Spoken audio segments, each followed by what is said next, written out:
Welcome to the meeting of Warwick District Council on the 1st of October at the Town Hall, Leamington Spa.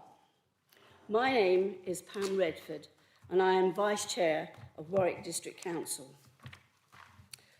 I would like to take this opportunity to welcome Councillors Chris Knight and Alison Frith. Unfortunately, she's not here this evening. They were elected to Council on the 18th of September 2025, representing Leamington Clarendon Ward and Kenilworth Park Hill, respectively.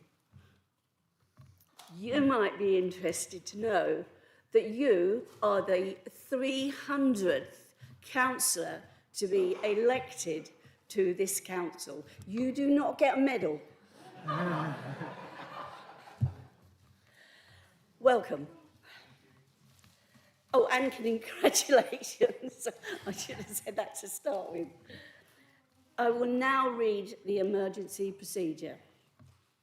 There are no planned tests for the emergency alarm. If the alarm does sound, everyone present must leave by the designated route via the main reception. If the preferred route is blocked, use the nearest signed alternative route. Do not use the lift. Everyone must assemble at the designated point, which is on Regent Grove. Members of the public and press should report to a member of the reception team who will be wearing yellow fluorescent jackets.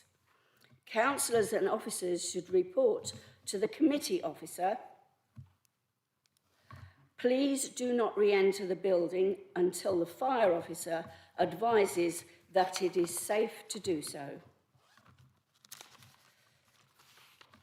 It is with great sadness that I have to inform you of the passing of a former councillor and chairman of Warwick District Council, Bill Evans. Bill was a councillor between May 1995 and May 2007 and was chairman of the council year between 2006 and 7. He had served on many committees during this time, including being chairman of the planning committee. I have agreed that the flag will be flown at half-mast on the day of the funeral.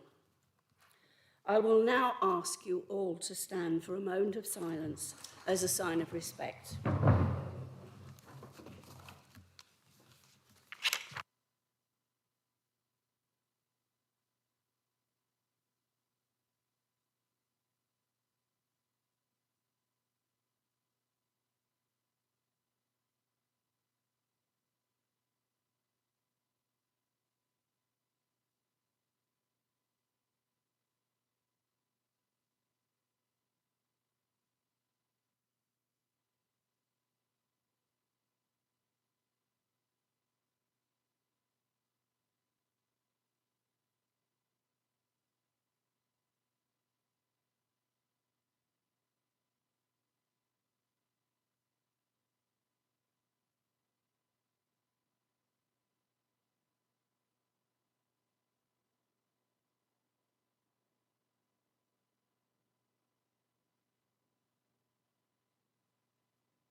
Apologies.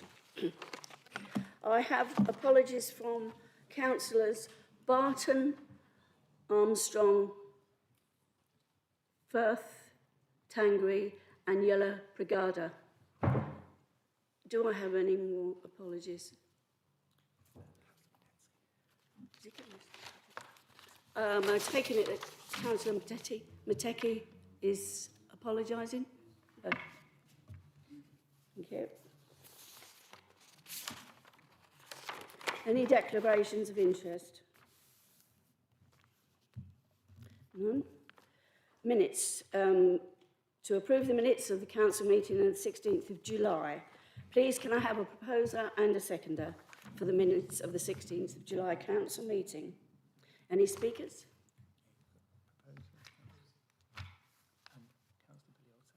Thank you. Any speakers?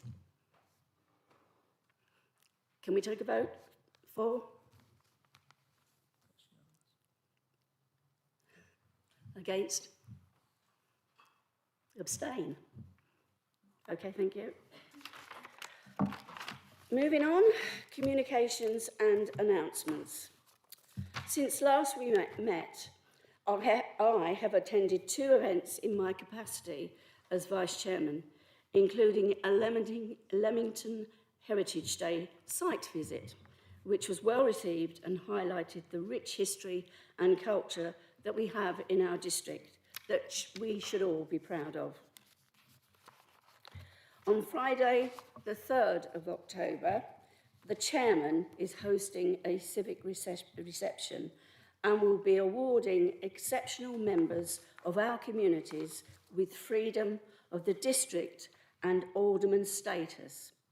He is looking forward to seeing those councillors there who have indicated that they will be attending. I have item 5, no petitions, so we are moving on to the notice of motion.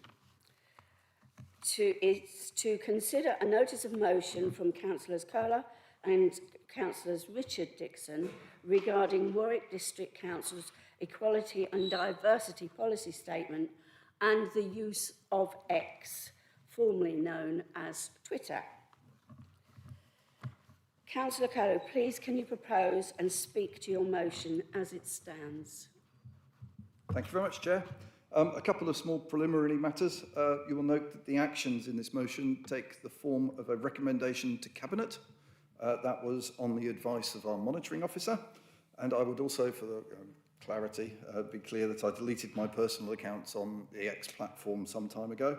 I'll just say that. Yeah, I'm not used to calling it X, so forgive me if I lapse into calling it Twitter. I would like to start by thanking our media team, who, as well as producing excellent press releases, also provide us with a wealth of statistics about the effectiveness of the various media channels that we use. But this motion is not about the operational details of our communications strategy. Our officers are best placed to deal with those matters. This motion is really about politics, and specifically about what kind of environment we want for our politics. It requests 2 specific actions: to suspend this council's use of X, and to ask our local MPs to lobby the government to follow suit. The age of social media has coincided with an increase in the polarisation of our politics. Social media platforms have an important role to play in enabling and protecting free speech, but also protecting individuals from abuse and misinformation.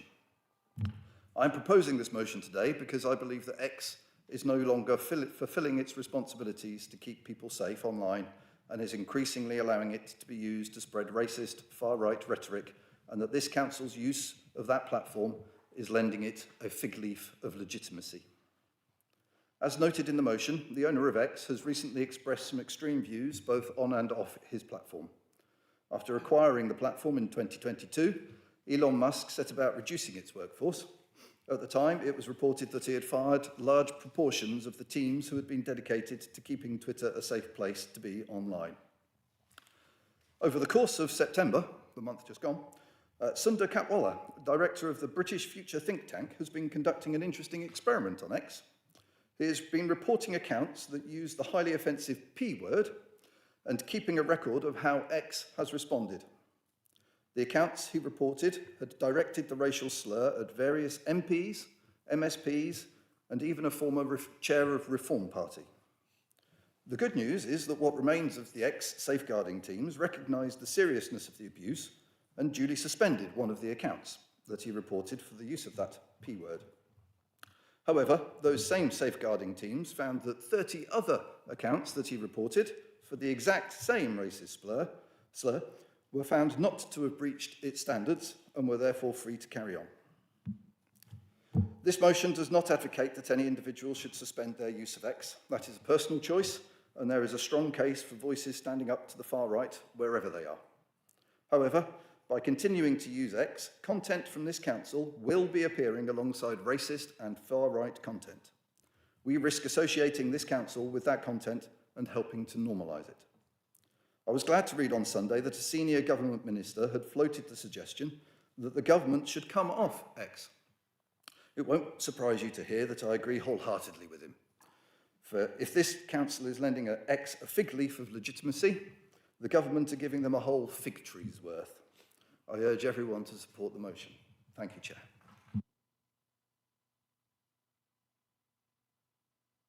Confirm you wish to speak or reserve your right.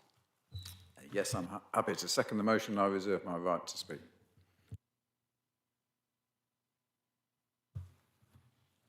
Councillor Noonan. Sorry, David.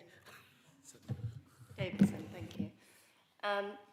Thank you for bringing this motion forward. I think it's really important to have a discussion around this.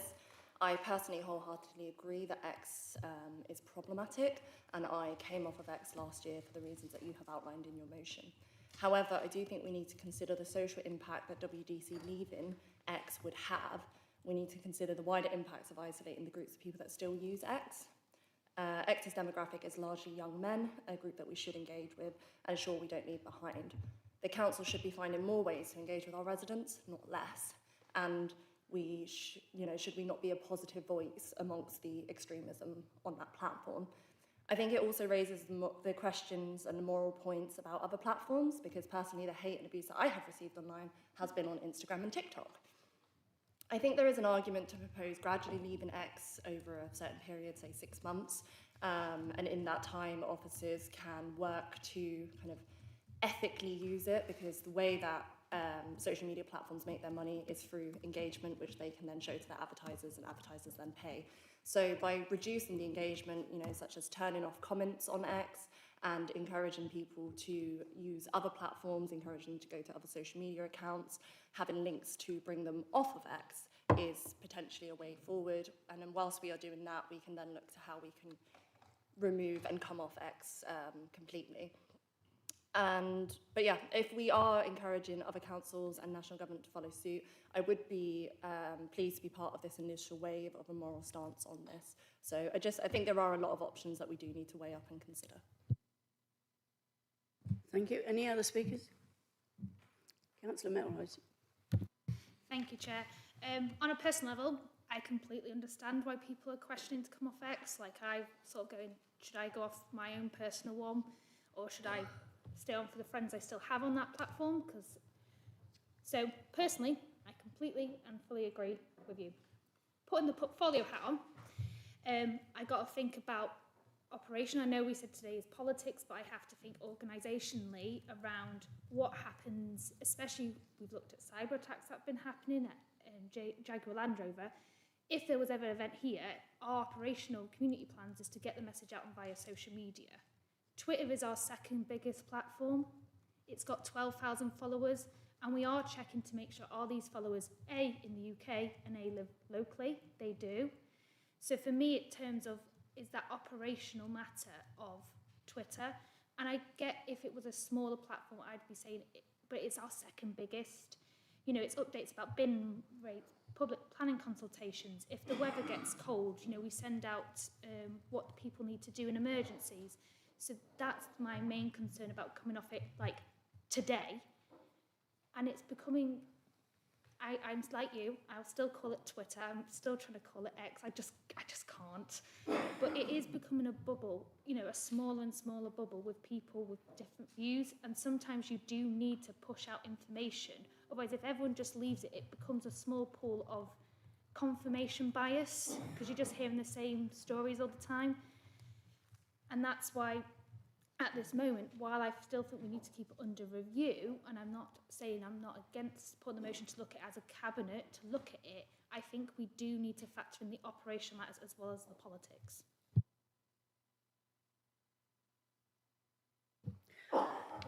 Councillor Melrose, can I just ask you, are you talking as the portfolio holder there? Yes, or just sticking your hand up to speak? Yes, I am. You're the portfolio. Okay, fine, thanks. We know where we are now. Any other speakers? Do I have any other speakers?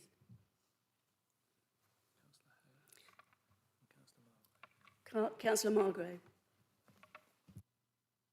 Thank you. I'm a bit conflicted on this one.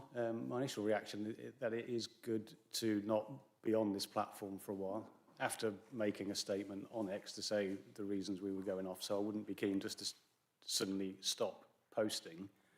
But I guess the Cabinet can review that thought when it comes to that point. But as I say, I'm conflicted, but I think on balance we should probably stop posting.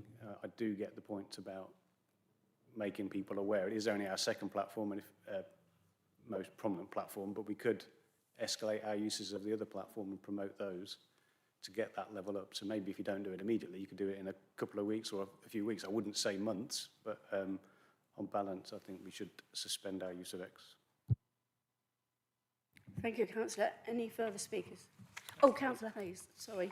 You're on the list, I forgot. Thank you, Chair. And thank you to Councillor Cole and Councillor Dixon for bringing the motion forward. And I think it's an interesting conversation to have. I'm supportive in terms of the proposal that Councillor Cole is bringing. I do still use X, although I wouldn't describe myself as a young man. I think Councillor Davis, although maybe, you know, if what people want to, I'd be delighted, but not with this grey hair. But I mainly use it around things around football scores or seeing how well Sunderland do for the Chief Executive. But I actually think that for the opportunity to actually go to Cabinet, and I appreciate Councillor Mowers in terms of what you're saying, I actually think it gives the communication teams the opportunity to look in terms of actually how we communicate that message. Because X has, I totally agree in terms of what, you know, what you've said and what Councillor Cole has said. It has become an arena just for hate and for an environment that actually that isn't acceptable for people to be able to use or the content in there. So I appreciate in terms of what Councillor Davis said around the other social media platforms as well. I'm not on TikTok because I don't understand it, but certainly, again, that's why I'm not young in terms of doing that. But I think it's an interesting conversation for the Cabinet to have, and again, I think for officers then to go away in terms of doing that. So I am fully supportive of the motion that Councillor Cole has put forward with Councillor Dixon, because I think it gives the chance for actually the Cabinet to look at it and review it. So that's why I think I would urge other councillors to support it. Thank you, Councillor Howes. Any further speakers? Yes, really just to say a couple of things. Firstly, we need to remember the motions we've had in the past about respecting, protecting people for having equal rights and protecting people of different, from racial abuse, from abuse of the sexual orientation and so on. We've done that in the past. If we then support, which is what we're to some extent doing at the moment, is we are to some extent supporting a platform that does quite almost the reverse. So we need to be aware of that. Almost reluctant to speak because I'm fearful. And we've got a very powerful man in charge there. The other thing that I note on the motion is Solihull and Rugby have come off. And it might be worth, it is going to go to Cabinet, it might be worth, before the Cabinet meets, finding out how it's affected their communication strategy, having come off. Thank you. Councillor Phillips. Thank you, Councillor Redford. I don't think I'm going to be going for a popularity contest tonight, so I think members know where I'm going to come from, but let me put some background into this. I think there's no question that Elon Musk is a very flawed individual, and whatever we may think about what Musk says, he's probably the century's leading disruptor and innovator. Musk has, among other achievements, really brought us the whole electric vehicle industry, that without him, we're still largely driving internal combustion engines. He's made electric cars fun to drive, scalable. He's developed solar roof tiles and large battery storage such as Powerwall, completely upturned the space industry with cheap relaunch costs, shaken up the worldwide internet by deploying Starlink, which gives broadband to remote areas worldwide, as well as PayPal, of course. I was fortunate enough to work for Elon for some years ago when I reported directly to Tesla's chief financial officer.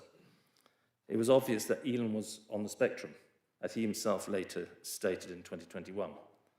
He was an extraordinary individual to work for. I've never had a manager like him before or since. For example, just a simple yes, no answer to a one-page proposal to him, no discussion. To be clear, none of that excuses his more grotesque comments at the London March, and I do not support them. But it puts him in the context of how and why he doesn't understand limits and boundaries terribly well. If he did, he wouldn't successfully overcome the enormous hurdles and obstacles thrown in his way by each of the legacy industries he's disrupted. He's an engineering genius, but very much a flawed one. He's entitled to his views, whether we agree with them or not. I think many people here would not agree with them.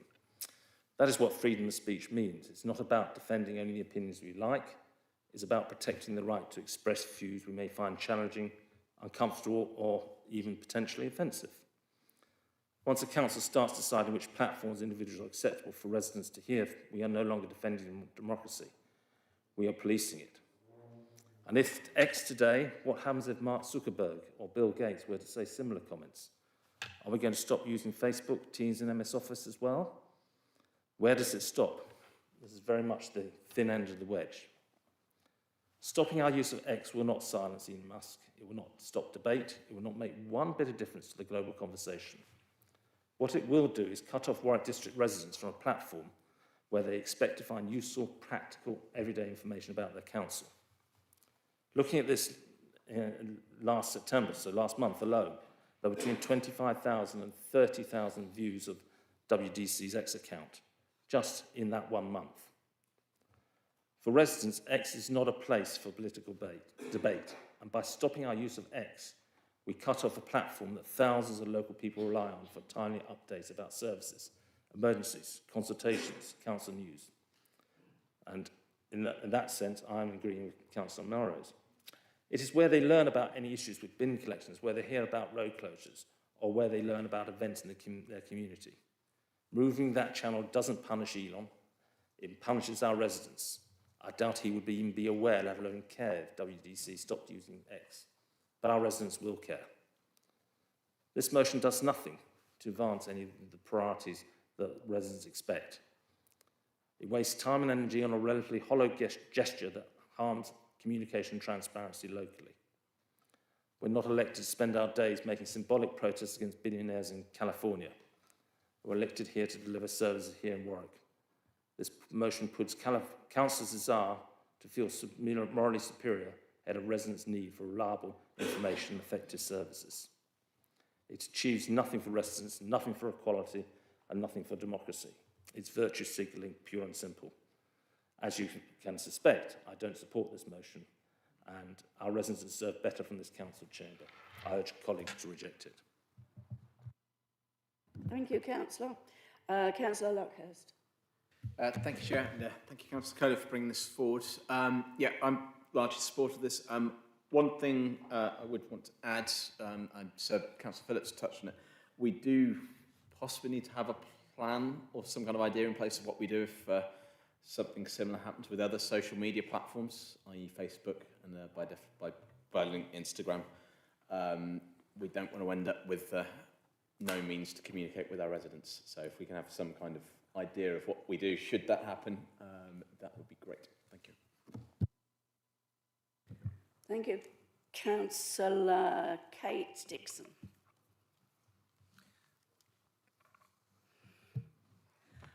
I would just like to speak perhaps in response to Councillor Phillips and Councillor Melrose, just that I absolutely recognise the importance of contemporaneous communications with our residents, and I would like to praise actually our officers from WDC for the fantastic app that we have, which the purpose of which is to give instant communications about those very things that are mentioned, so missed bins, even school closures and other things, and it is a way that we can communicate in an undistorted way with our residents here in Warwick District.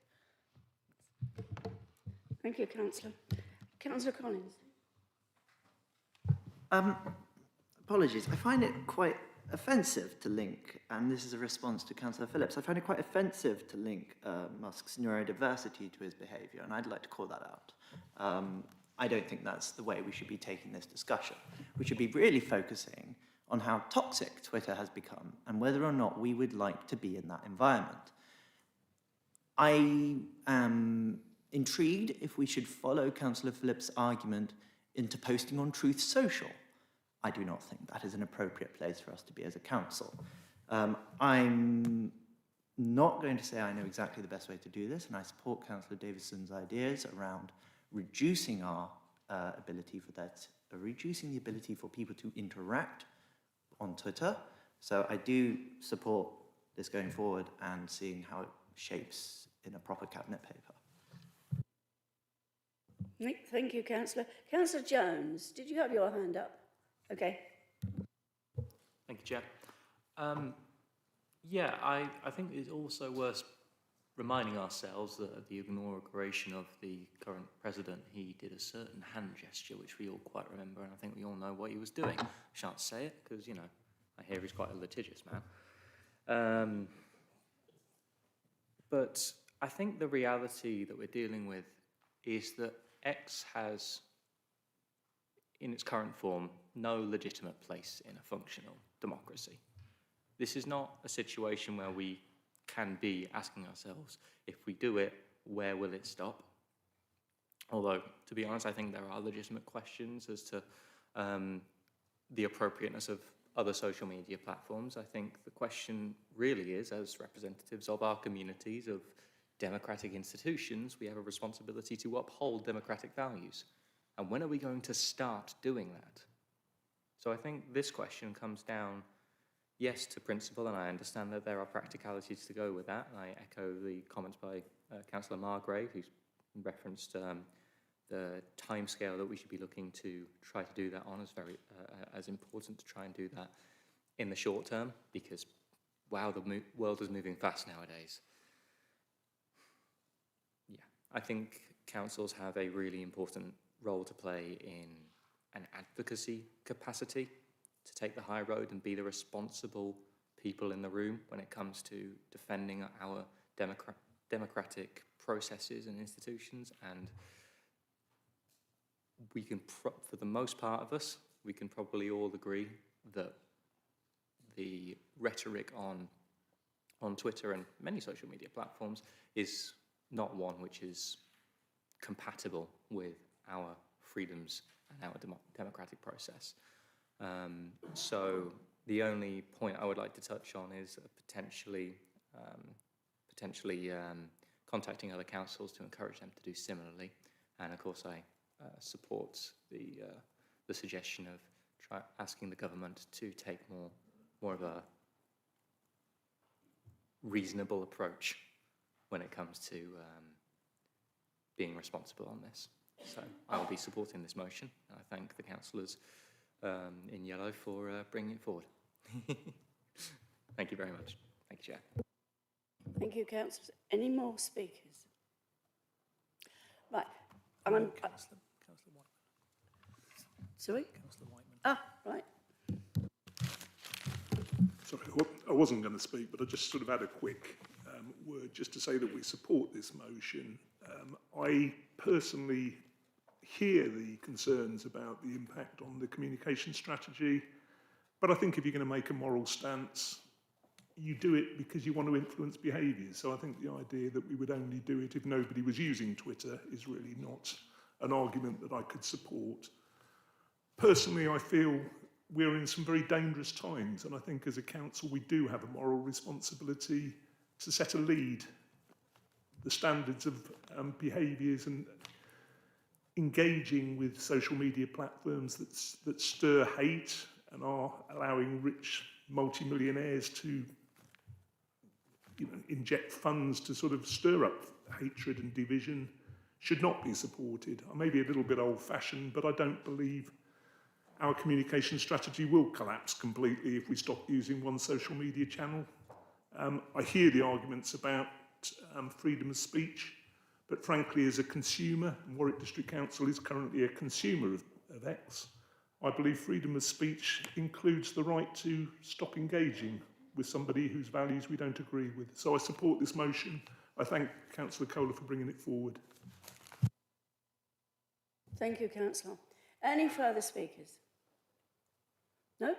Right, I'm probably going to get told off for this, but I'm going to go back to you because you jumped the queue. As portfolio holder, I'm going to let you say a few more words, but make it quick. Thank you, Chair, and I do apologise, you know, I'm leaving the portfolio and all that, and so there's been a bit of hiccups. No, I completely get the points. I think for me, when I started the speech, it was more just going operationally, there are factors. I'm not saying the whole communication strategy would collapse if we went off Twitter, sorry, X. Sorry, I'll still never say it right. I can completely get that bit, and I can get the points of free speech. So I wasn't saying that. For me, it's more going. There is more to. We have to think the impact of doing this. What does it mean for X, Y, Z? Do I agree we need to go more into other social media platforms? Yes. And do we need to look at potentially what Councillor Luckhurst mentioned around if other platforms become a certain level?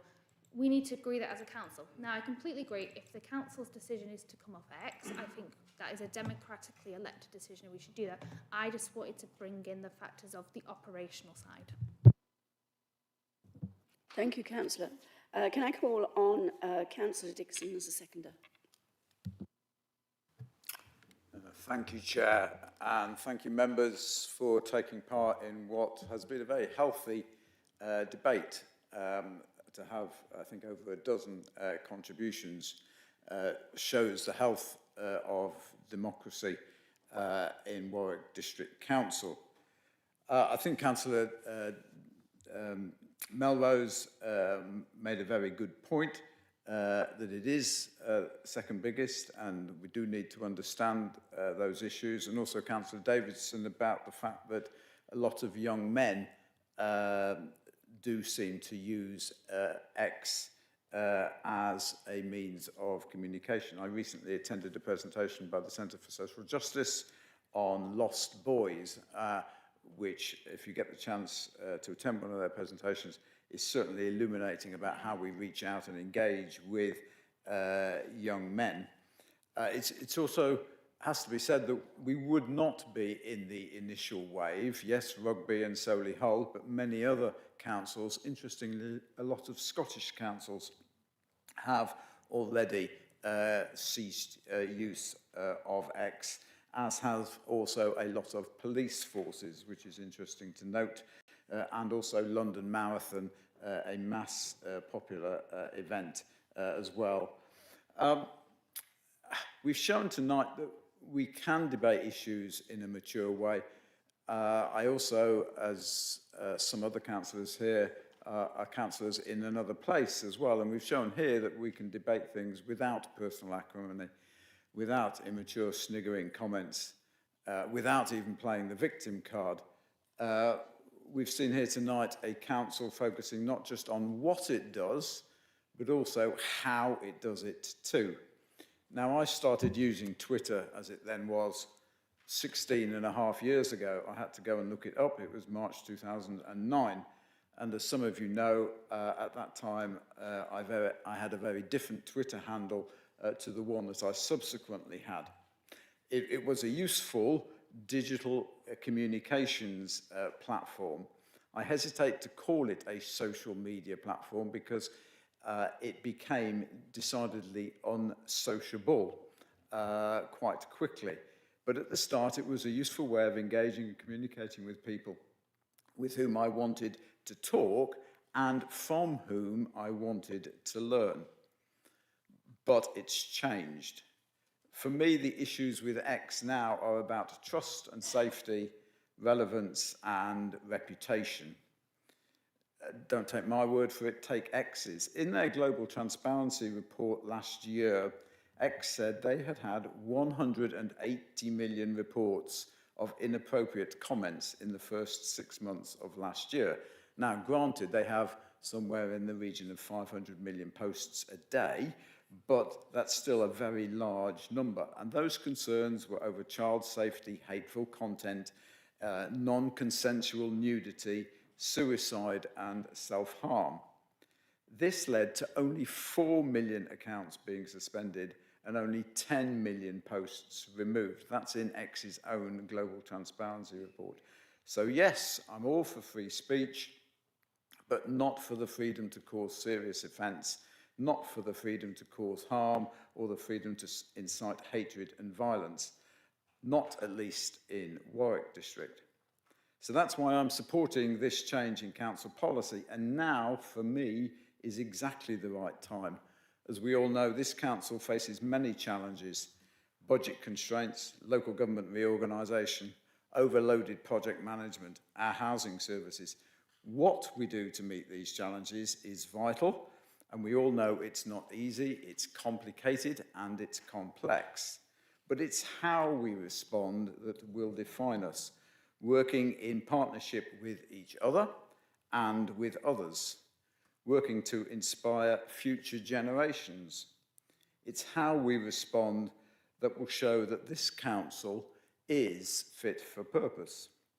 Using a digital media channel that reduces everything to cheap sound bites and to binary issues, I think those days are gone. Using a digital media channel that thrives on division and sensationalism are over. These are not the values we want to endorse in Warwick District. Above all else, for me, this is a standards issue. There are better ways of communicating with our residents, our communities, and our visitors. It's time to leave X, and I urge members to support this motion. Thank you. Thank you, Councillor. Councillor Cullen. Thank you very much. I won't say much. I just wanted to reiterate the wording of the motion. Particularly, it says, this council therefore endorses these concerns and refers to Cabinet the following points to consider, accompanied by a report from officers. So if you support this motion, that doesn't mean that our use of X is immediately suspended. It effectively gives a pause. Officers can write up a report containing recommendations that can then be, well, go through overview and scrutiny, I presume, and then go through to Cabinet. So, you know, this is not a knee-jerk, immediate thing. I would also point out that the motion, as set out, only calls for the suspension of the account. If there is some emergency and any analysis shows that X is a particularly valuable way of reaching hard-to-reach people, then the account could be unsuspended for the period of that emergency, for example. I'm sure things like that could be considered carefully by officers. I guess to the point of whether we are kind of pontificating and you know, wasting, making not good use of our time here. I personally feel that standing up in any small way for the state of our politics is a good use of our time. So I would really appreciate if people would, councillors would support the motion. Thank you very much. Thank you, Councillor. We move on to the vote. And I think I should make it clear, we are voting for the motion as it stands. Right, we move to the vote. Those for.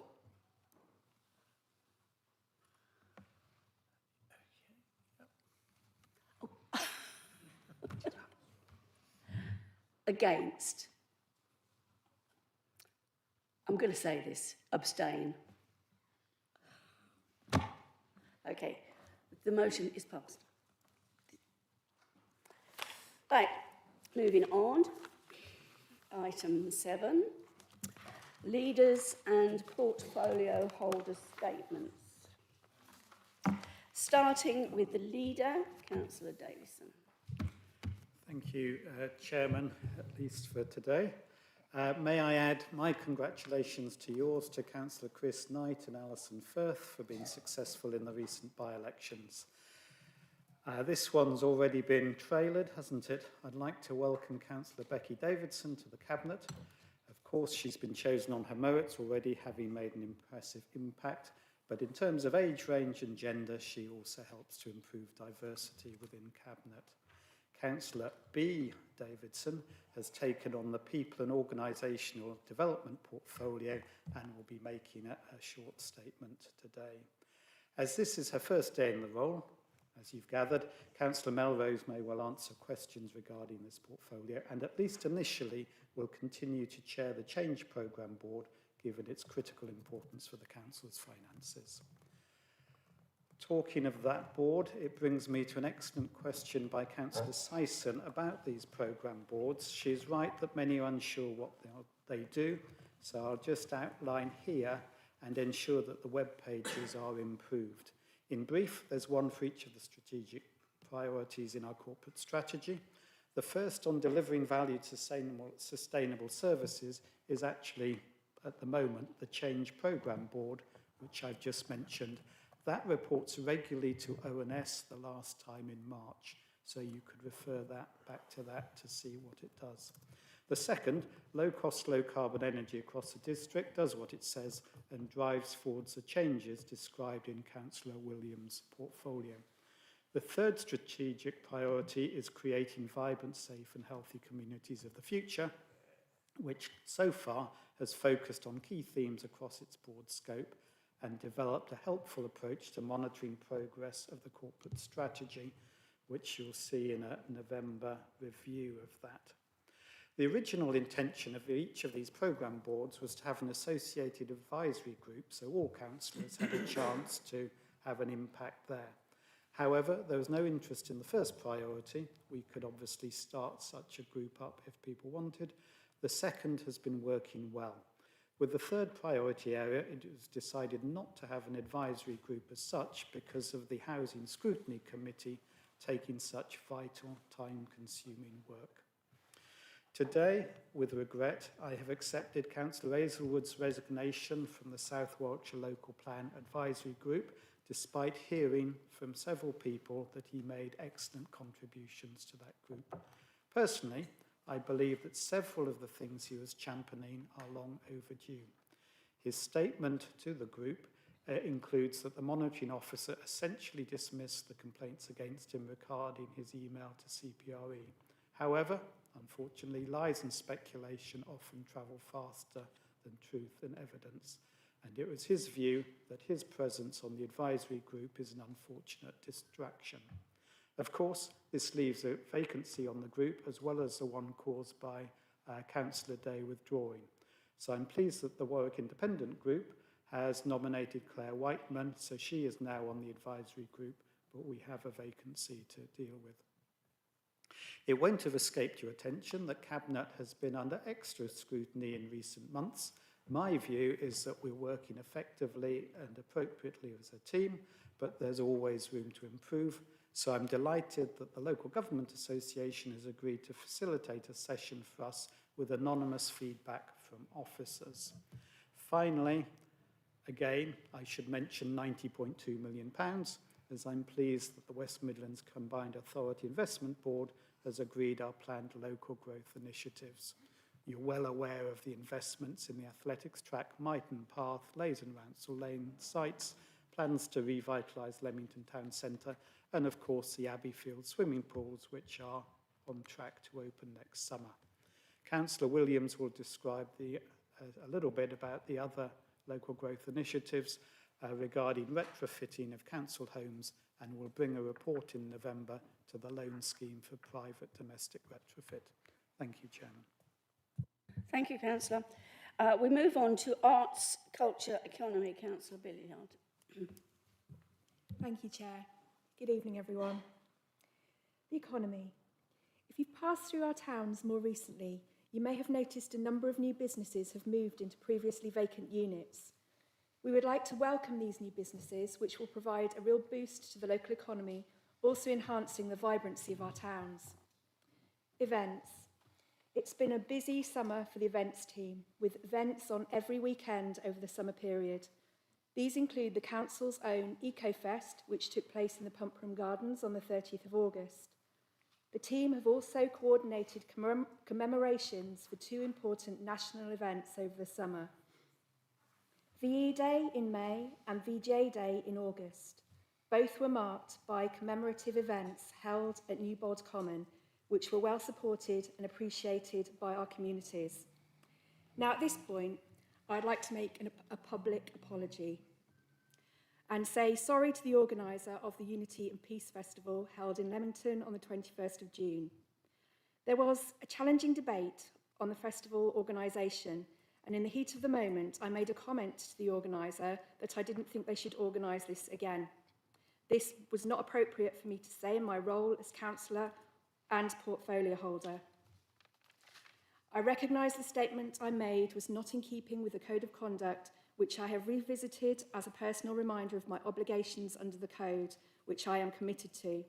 I've also provided the monitoring officer with a letter to this effect to be passed to the organiser. I just want to make it clear that officers make these decisions as they are operational. So it was an error, and I do apologise. As Cabinet, we are very clear that officers will decide who runs the festival, and councillors will not play a part in this. As the organiser is aware, they have been invited to participate in submissions for holding the event next year. Now, if I can move back onto my initial statement. Work is progressing well on the development of a council event strategy, and we hope to be bringing this to Cabinet for consideration shortly.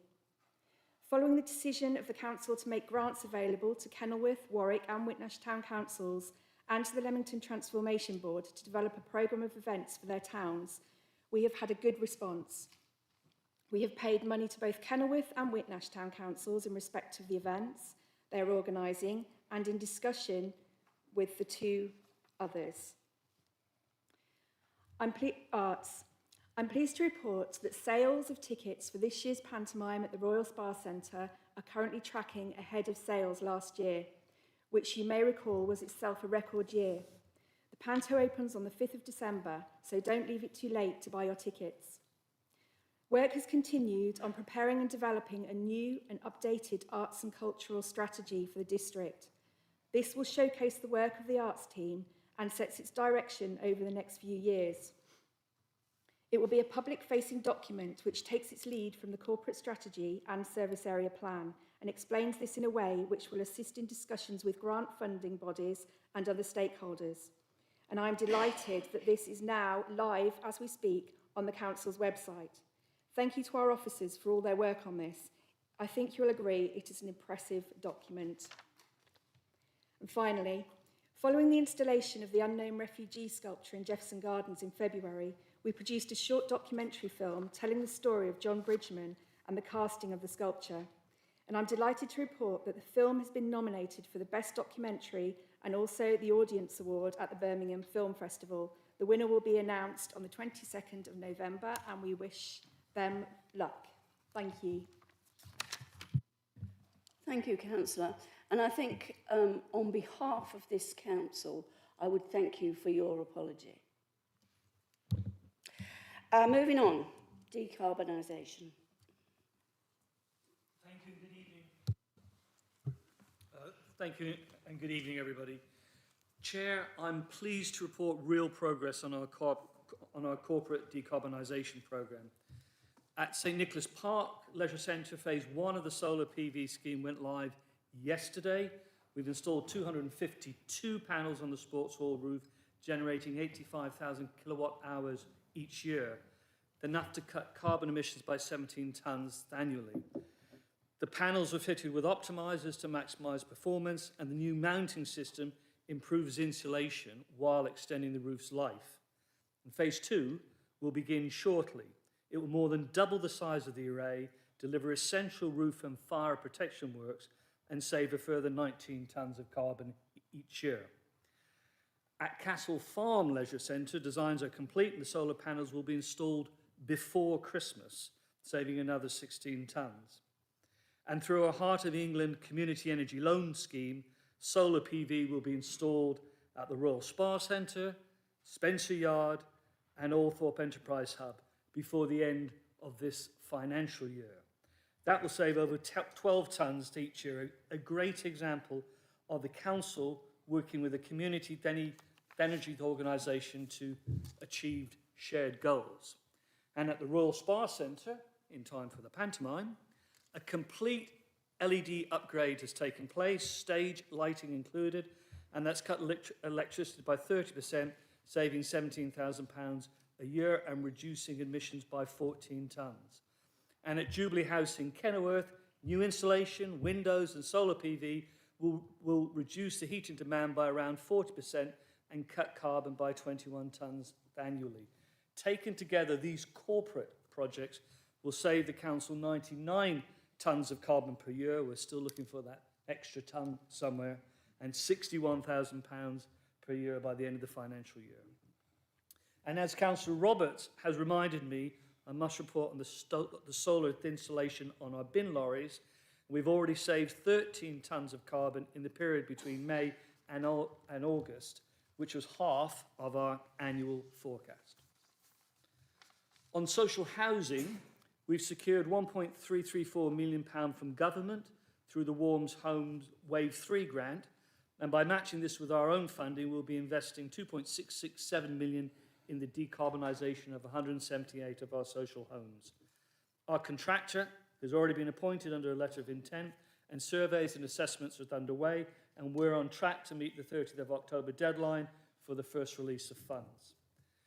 We've also secured £2.4 million over 3 years through the Warm Homes local grant to help improve 160 private homes, particularly for those on low income and those with the least efficient properties.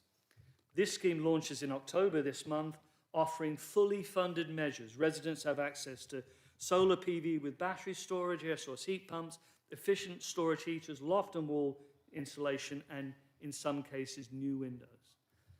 And as the leader has said, in November, I will be bringing to Cabinet a report asking for the approval of a low-cost loan scheme to allow even more residents to support the retrofit works they'd like to undertake on their own properties.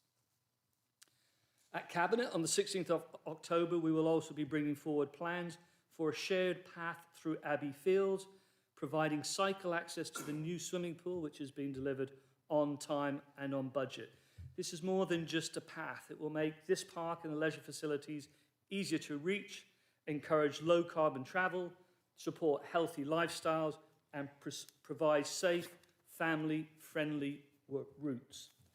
And we've also refreshed our website with updated information on grants, advice, case studies, and there's a new carbon efficiency dashboard so residents can see the impact of the work we are delivering. Chair, the scale of what has been achieved this year should not be underestimated.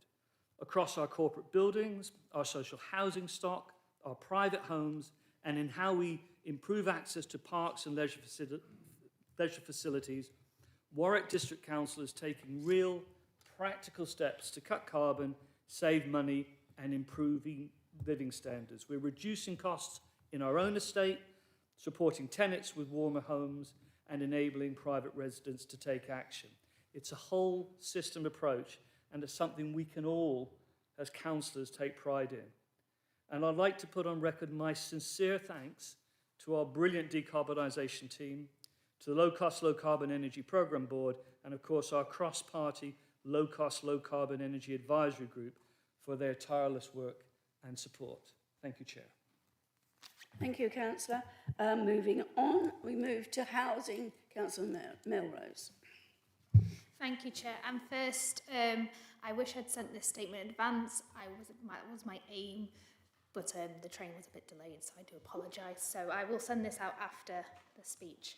So, bit of an unusual one of stepping aside from one portfolio to another. So, the 2.5 years I was in people and organisation, coming straight in from being elected, I thought it was a good time to reflect really on the achievements and sort of go towards what we're doing with POD, housing.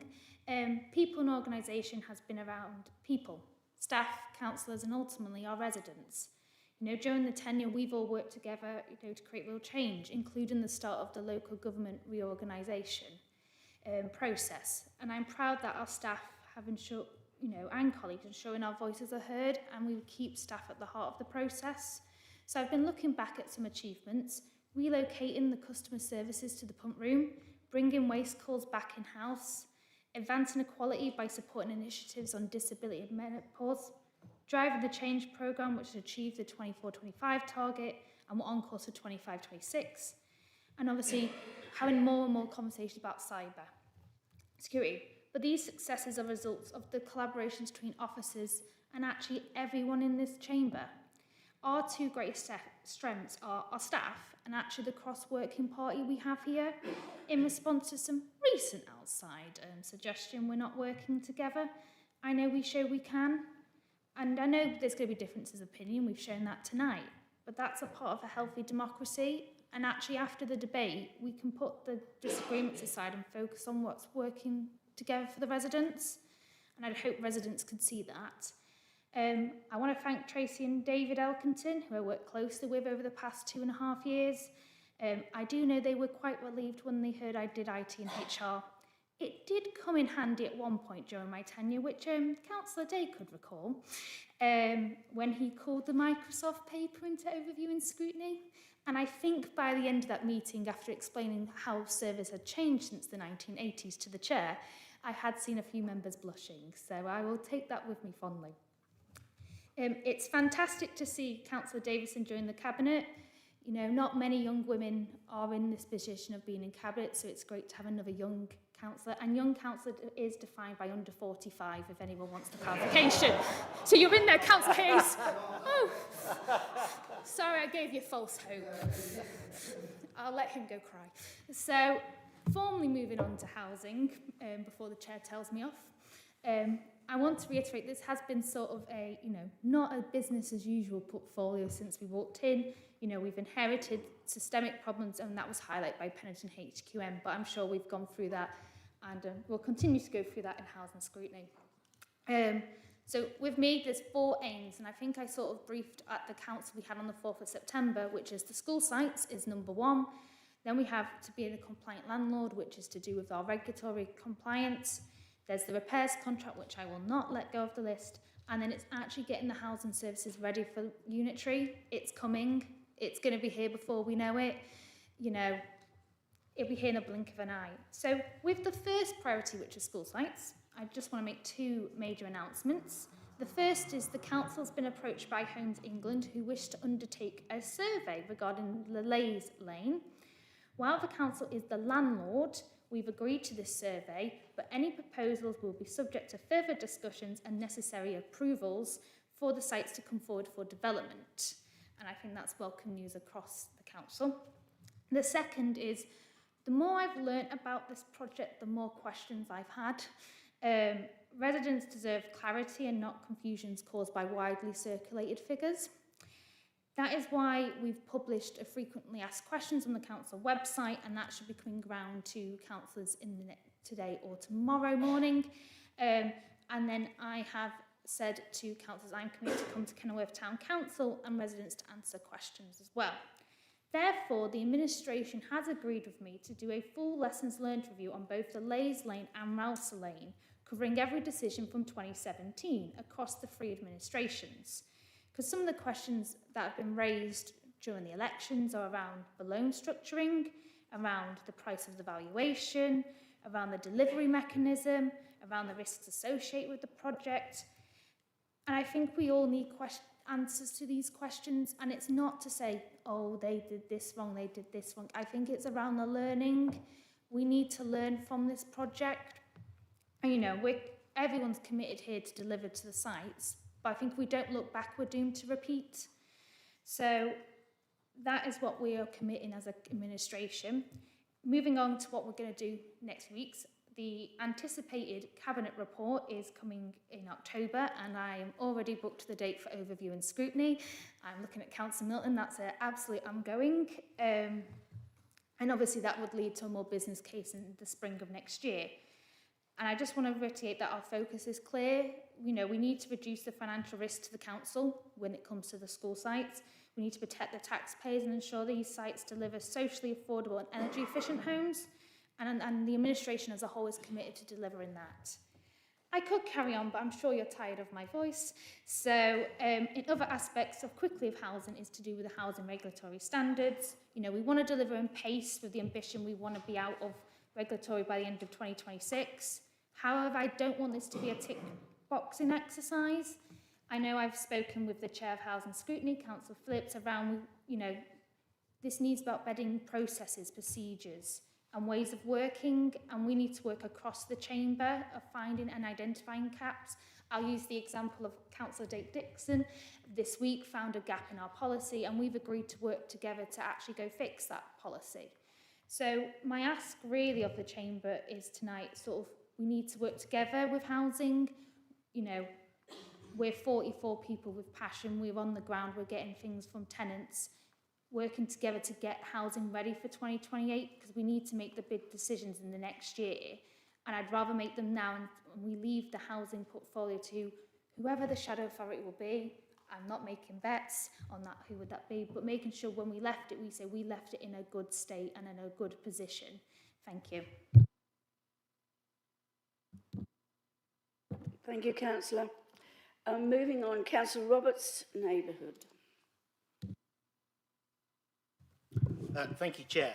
I would like to focus on some of the work officers are doing for the government's simpler recycling reforms and our biodiversity action programme this evening. In the BAP, we were planting over 135,000 bulbs this autumn across our parks, open spaces and housing estates.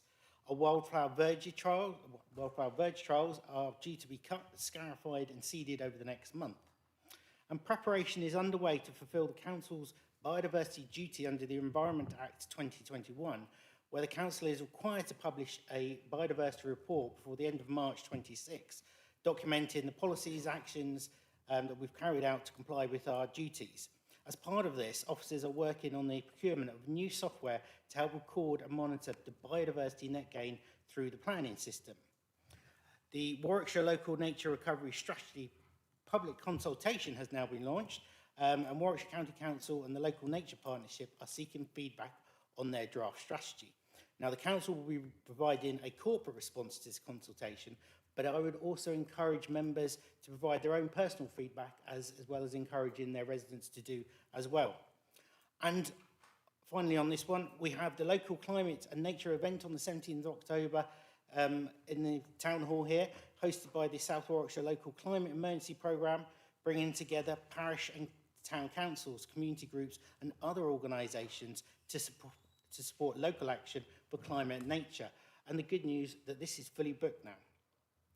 Moving on, as part of the government's simpler recycling reforms, the Council is required to implement separate weekly food waste collections across all households. Now, of course, curbside household collections are already in place. However, the Council needs to provide food waste collections for dwellings with communal waste collections. The current deadline providing these waste collections is April 26. Contract services are managing this project, which will deliver communal food waste infrastructure, logistics and communications to ensure accessibility and participation for all residents. Currently, officers are in the process of auditing all dwellings with communal waste collections to establish service requirements. This auditing is scheduled to take a few months to complete, as well as the council's waste service contract, and work is ongoing to finalise arrangements for ordering and delivering the food waste receptacles. I would just like to also remind members that on Tuesday, 28th of October, we've got a briefing on the new parking strategy coming forward. And on the 15th of November, there's a tour of the crematorium at Oakley Woods. So if you haven't already replied with a yes, no or tentative, then please do so. I should also note that the bereavement team will be repeating the public open day at the crematorium in May next year, and a date will be announced in due time. Thank you. Thank you, Councillor. Right, we move on to people, organisational and development. Now, Councillor Davison, I do understand you've only been appointed today. Are you satisfied with the response we had from Councillor Melrose, or would you like to say a few words? I would like to speak if that's okay. That's okay. Afternoon, councillors. I am honoured to take on the portfolio holder role for people, organisational development. Following Councillor Melrose's capable and excellent guidance over the past 2+ years, I have big boots to fill. It may now get confusing with our surnames, but as Councillor Davison has said, this is my first day on the job, and I am keen to get stuck in over the coming weeks and months to help deliver our corporate strategy. And Councillor Melrose and I will be working very closely together during the handover. I wanted to make a statement on the Equality, Diversity and Inclusion Update 25. Discussions around this report at the recent meeting of Employment Committee and in other recent meetings have confirmed that officers, trade unions and members remain fully committed and supportive of the planned direction of EDI at Warwick District Council. This work aligns with the Council's People Strategy 23 to 27. Given wider national conversations and developments at Warwickshire County Council, it is important that we recognise the great work already underway and emphasise how EDI enhances not only our workplace culture, but also broader objectives like sustainability and innovation. Diversity results in creative problem solving, ensuring that a wide range of experiences, backgrounds and viewpoints shape how we lead, serve and innovate against the many challenges the Council face. It allows all staff to feel valued and residents to feel they are represented. In a time when public trust and cohesion is being tested nationally, it's vital that we at WDC continue to lead by example, showing that inclusive values are central to effective governance, not separate from it. In this climate, a clear reaffirmation of our commitment to EDI sends a strong and necessary message that WDC stands firmly for fairness, respect and unity. I also want to add that cyber attacks are an ongoing concern, and with recent news surrounding the cyber attacks at JLR, I'll be working closely with officers to ensure our cybersecurity is strong to mitigate risk of data loss, and this will also involve reviewing, strengthening and implementing our AI policy. And finally, I will also work on the motion that we have just approved to review the use of X with officers and report back. And this is an area I feel very passionate about, so I look forward to leading on this. Thank you, Councillor. Place, Councillor King. No statements today, thank you, Chair.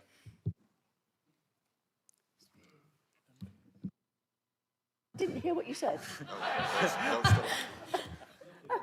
Nothing to say today, thank you. Really? Okay. Sorry. Resources, Councillor Chilvers. I know you've got something to say. Thank you. I'll try not to disappoint, but do it in as fewer words as I can. Yes, thank you. We're heading into the budget and fees and charges cycle, which is exciting for any finance portfolio holder. I'm sure you'll agree. So fees and charges, I'm sure as you'll remember, we inherited the assumption on fees and charges that the income, not each individual price, but the total income would grow 10% year on year. Now, in most years, that figure hasn't been met, and the work that we did with Commercial Gov last year showed that that wasn't viable going forward. And so it revealed a gap in that kind of reoccurring budget. And so in February, as part of the budget, we updated that modelling, and we were able to prudently allocate more reserves to cover that gap in in terms of balancing the budget. But as always, in the setting of fees and charges, we do so against that backdrop of needing to keep the finances on an even keel and balance the MTFS. So those papers come out in the week coming, and I look forward to engagement with members through the Budget Review Group and ONS on those. Of course, we also continue to expect services to bring forward proposals through the Change Programme, which is part of POD, to improve their offering and efficiency, and utilising the Investor Save Fund where necessary. On the budget side, the good news is that we're expecting a multi-year settlement, but there's still loads of unknowns because we don't know about the new funding formula or possible business rates reset. And of course, that settlement in particular will determine how much, if any, time-limited funds we have to allocate for 26-27. And so when the budget comes around in February, of course, you may want to present amendments there, but if you do have good ideas for use of one-off funding that you want to work on bringing forward earlier for consideration, and I'm already working with a couple of councillors on things, please do speak to me or the relevant portfolio holder and see if we can get those put forward for consideration along with other things. Some more good news, and this is a really significant piece of news, is that the Valuations Office for business rates have agreed the rateable value for one of the very significant sites within the West Midlands Investment Zone, which is already occupied and open. And so this is one of the key income streams that will bring in the 90.2 million over the coming decade or so. And so my thanks to Paul Town for working on this over the last 9 months to get this key administrative piece of detail over the line. But also, this is kind of the fulfilment of something that Councillor Day started in bringing forward those investment zone sites. So I want to thank you again for your work, for senior officers for their negotiations in the year, but also to Councillor Davison, who played an absolute blinder on this. Remember that we weren't originally going to get any of this money at all, and Councillor Davison led those negotiations, and it is going to bring in a huge amount of money into Warwick District, which we wouldn't have otherwise. So thank you to everyone involved in that. More good news.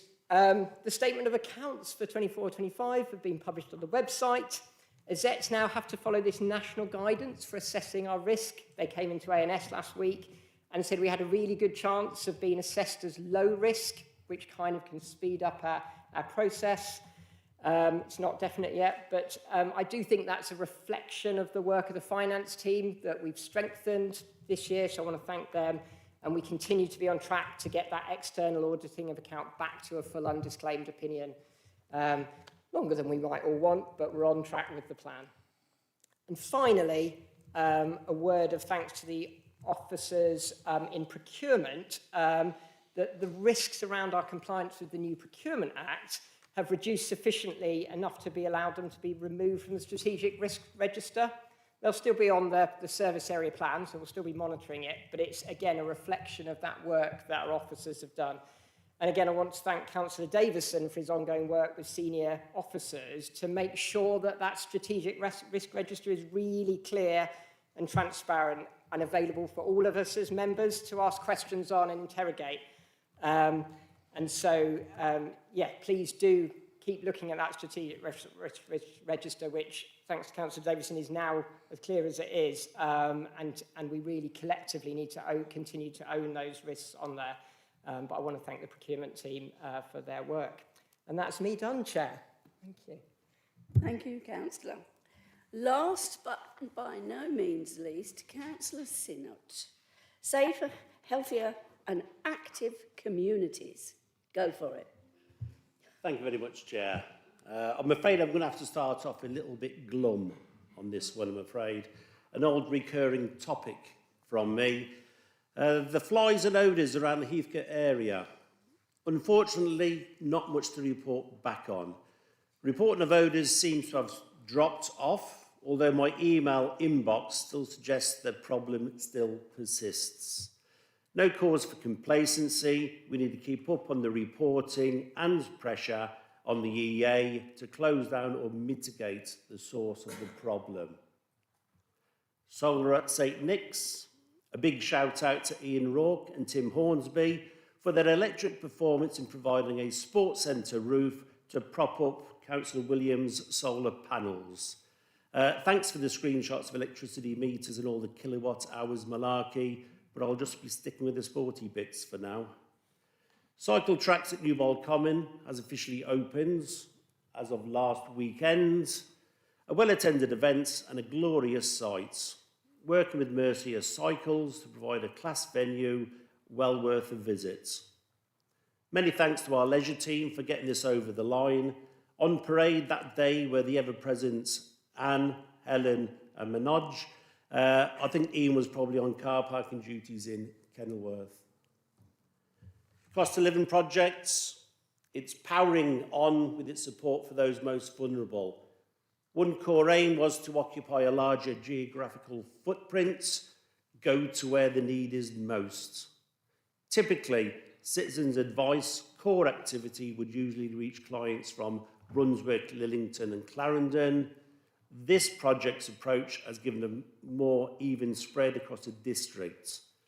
When asked where do the clients come from in Warwick districts, the list given to me was Leamington Wells, Warwick All Saints and Woodlows, Leamington Brunswick, Warwick Saltersford and Kenilworth. We're now looking to go even further afield as staffing permits. Our community strategy is out for consultation. Please engage with it. It has been circulated far and wide, but look on the WDC website for further information. We need to hear from our communities in order to build stronger and more vibrant connections. We can't be complacent. For further details, Bernie and her team are on a mission. Please contact them. Our endeavour to create vibrant, safe, healthy communities of the future is full steam ahead. An area of strength for this administration, and it touches the lives of all our residents. The programme board covers a very wide scope of the council's activities, and so the board has focused on key themes at its meetings, but it has also developed a programme-wide template with which to monitor progress. I've just got to give Marianne a nod for that one. That mechanism demonstrates the significant progress the council is making in this area against the corporate strategy's objectives. I've mentioned various officers, but there are far too many to mention. We are blessed with talent, and it really is a team game. Thank you, Chair. Thank you, Councillor. Thank you to all the portfolio holders for your statements, and I would ask you to send them to councillors and committee services. Thank you very much. Once again, moving on. Item 8, questions to the leader and portfolio holders. Councillor Falp. Thank you, Chairman. As an old female councillor, trying to write down questions... Councillor, can I just read what I've got to say first? I'll come back to you. This is for the benefit of everybody, and particularly our new councillor, just to give you a feel for how it's supposed to work. I'm not going to guarantee it always works like this, but this is how it's supposed to. We move on to questions to the leaders and portfolio holders. As set out in the procedure rule, up to 1 hour, 20 minutes is permitted to ask questions under this item. I, the chairman, does have discretion to extend this time. If you're all good, we won't need to do it. However, before I ask for questions, I would like to remind councillors of the council procedure rule regarding questions to the leader and portfolio holders, which dictates that questions must relate to the exercise of any function of the council. The chair of the council, after consultation with the chief executive and acting reasonably, has the power to exclude any question or supplementary question which they consider A, has already been answered either at the meeting or previously, B, is not relevant to the council business, or C, is unsuitable. Questions will normally be taken in order in which they are received, but the chair of the council will have the discretion to group the questions by subject matter. The questioner will be invited to ask the question, and the relevant councillor will be invited to reply. Subject to the discretion of the chair, the questioner may ask one supplementary question, and one further question may be asked by any councillor. Right. Councillor Val. I'll start again. As an older female councillor, trying to note down praise and criticism or comments or concerns for 8 portfolio holder statements that are read out on the night is not good, it's not appropriate, it is not helpful for fellow councillors and for our residents. And I know I bring it up every time, but I'm not prepared to offer questions to portfolio holders on the night, before the night, as some do, because if I'm not given the same courtesy of portfolio holder statements coming before this meeting, I'm not going to do it.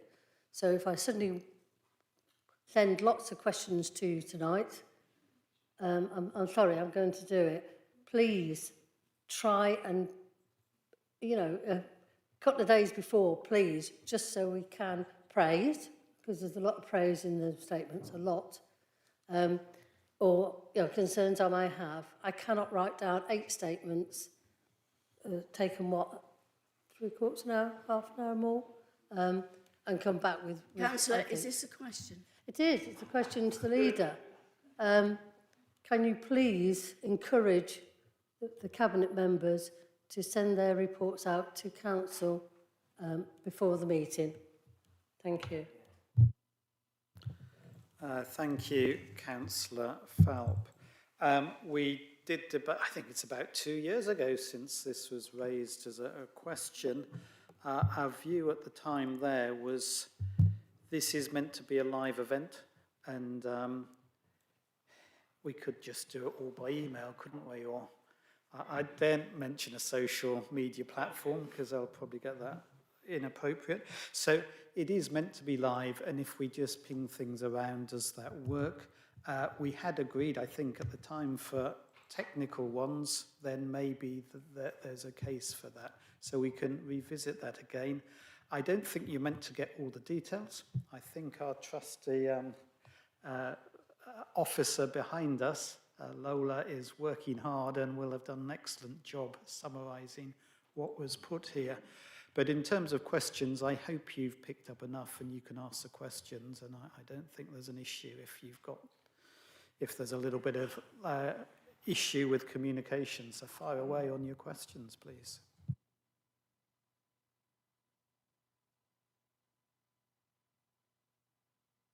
Thank you, Councillor. Any further speakers? Oh, I've got my list here.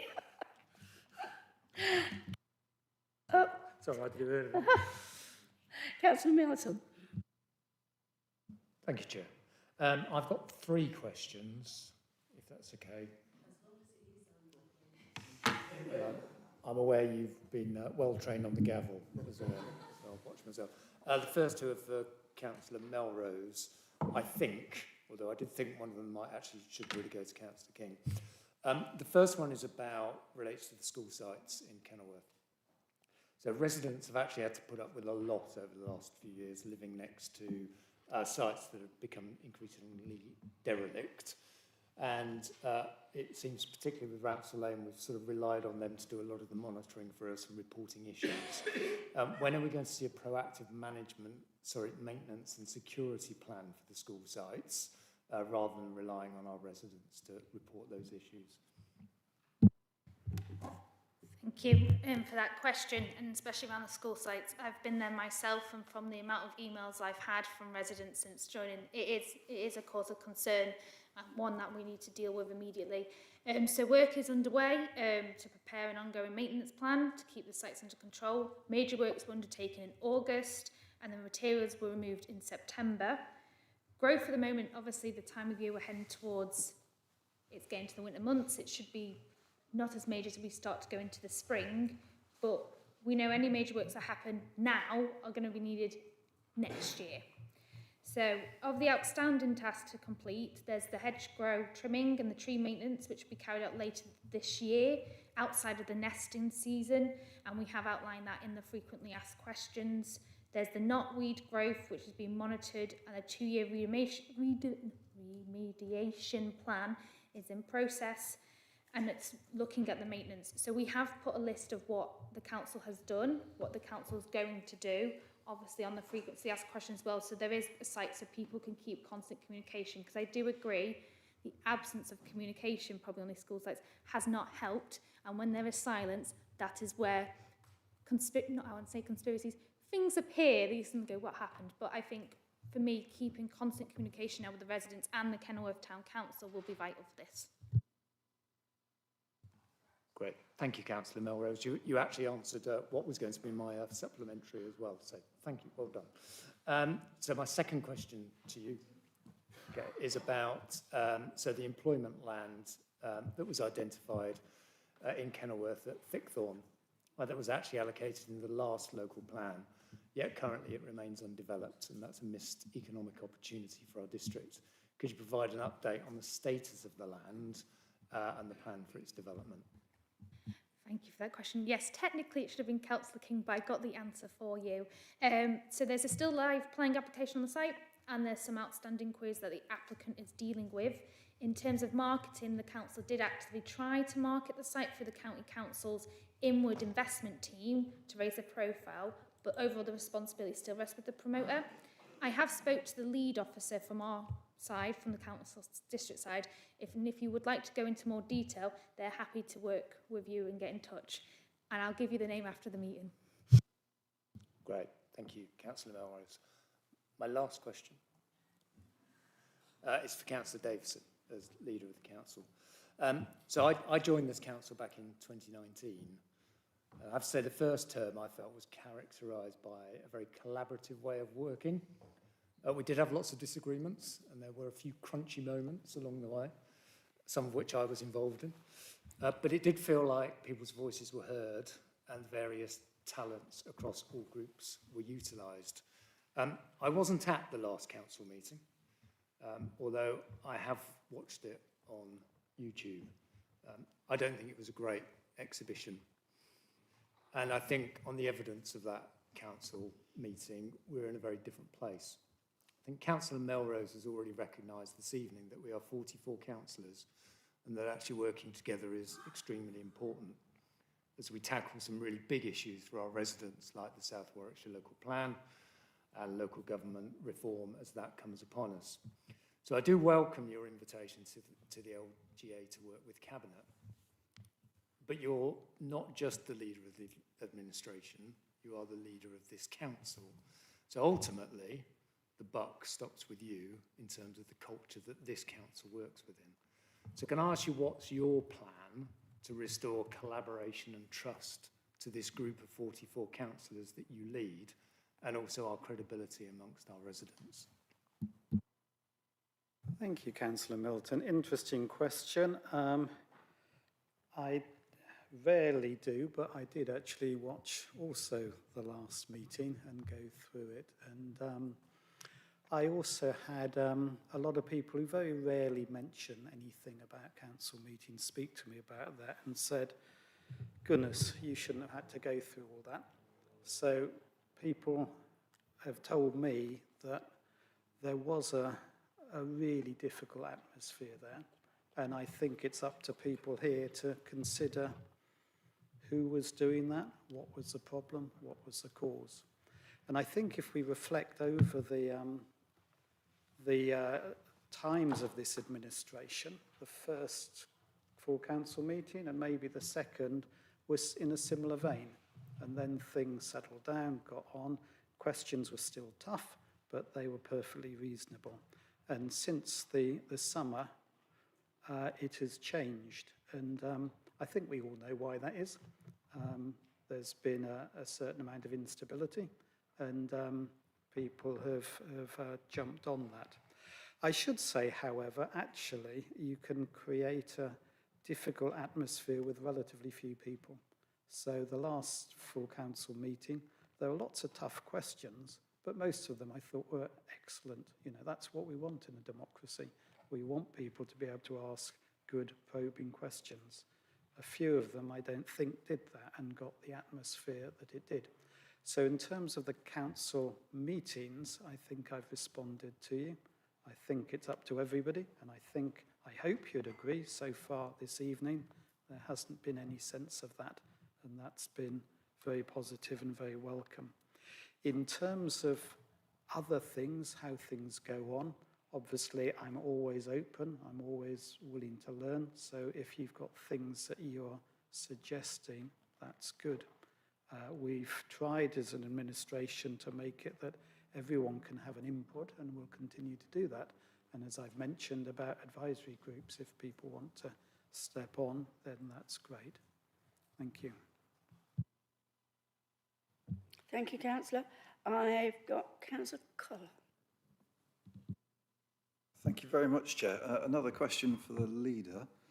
For reasons that are too depressing to go into, I ended up on the Institute for Government website today, reading an article called The True Legacy of Boris Johnson.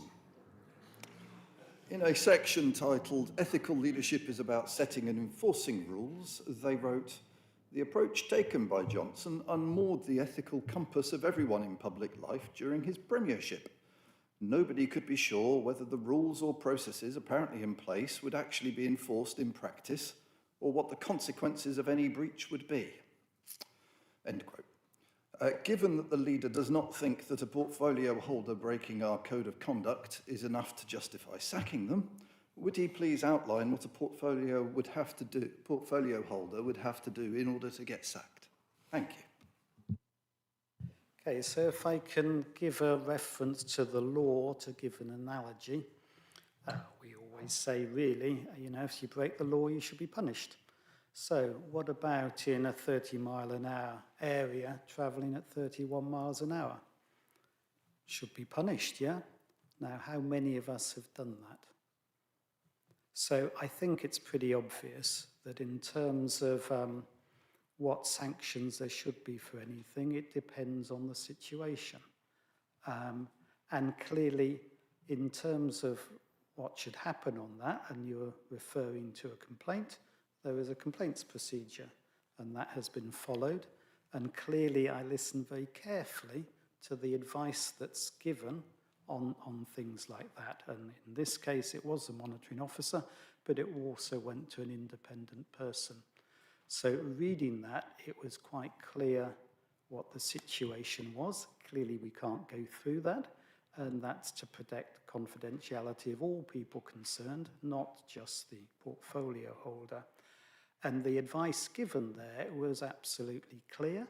That advice was taken by Councillor Williams. That has happened. So in terms of, are there standards? Are they adhered? Yes. Is there a process? Yes. Do we listen to it and follow it? Yes. So I think that's as much an answer as I need to give, but I can go on a little bit. And I think there's a little bit about two things. One is referring to Councillor Milton's question. There is a danger of falling into everybody blaming everybody for the tiniest mistake. And if you ask me which person has made the grossest violation of the Code of Conduct, I'm not going to name them, but it's someone in the opposition. It's not one here. When this happened, lots of people came to me and said action should be taken. Leader, I think we need to stop this conversation. I read out earlier on what I could and couldn't do, and I'm going to stop it right here because I don't think there's any need to go back over anything that we've already discussed. Okay? Fine. Councillor Whiteman. Thank you, Chair. I had two questions. The first one is for Councillor Melrose. Listen to the statement on housing with interest. Section 3.1.4 of the corporate strategy, under that, the administration pledges to increase the volume of high quality, low carbon, affordable social housing, which as part of that, it includes increasing the council and Milverton Homes home building activity. The purpose for that in the corporate strategy is that will help meet our demand for housing and help tackle rough sleeping and homelessness, which are still big issues in the area. The council, obviously, with the school sites that you discussed, has recently taken a decision to pursue other delivery options other than using Milverton Homes or using a joint venture that we were looking at in July 2024, when on the modelling at that time, it looked like the solutions would have been far better financially for residents. Many millions of pounds, I think, at the time. I know the figures are probably confidential, so I won't go into it, but clearly they were significantly financially better. Now, I know there's been a lot of water under the bridge between now and then, and it may be that there are very valid reasons why that's no longer the case. The modelling for that hasn't been shared with councillors, so I couldn't really comment on it. But I just wondered, given that and given the fact that the administration to date has really found no projects for Milverton Homes, no new projects that weren't already in pipeline, I just wondered, firstly, whether or not the administration has now abandoned the ambition within section 3.1.4 to increase Milverton Homes' home building activity, and if not, what ambitions the administration still has in this regard for the remainder of the administration. Thank you for that question, Councillor Whiteman. In regards to Milverton Homes, the principle of it, I'm fully behind. I think it's great. I can't go into too much detail as we're in public session, and I'm sure when we bring the options paper to school sites, this will be a question of scrutiny. All I can say to you is there are some governance things we need to address.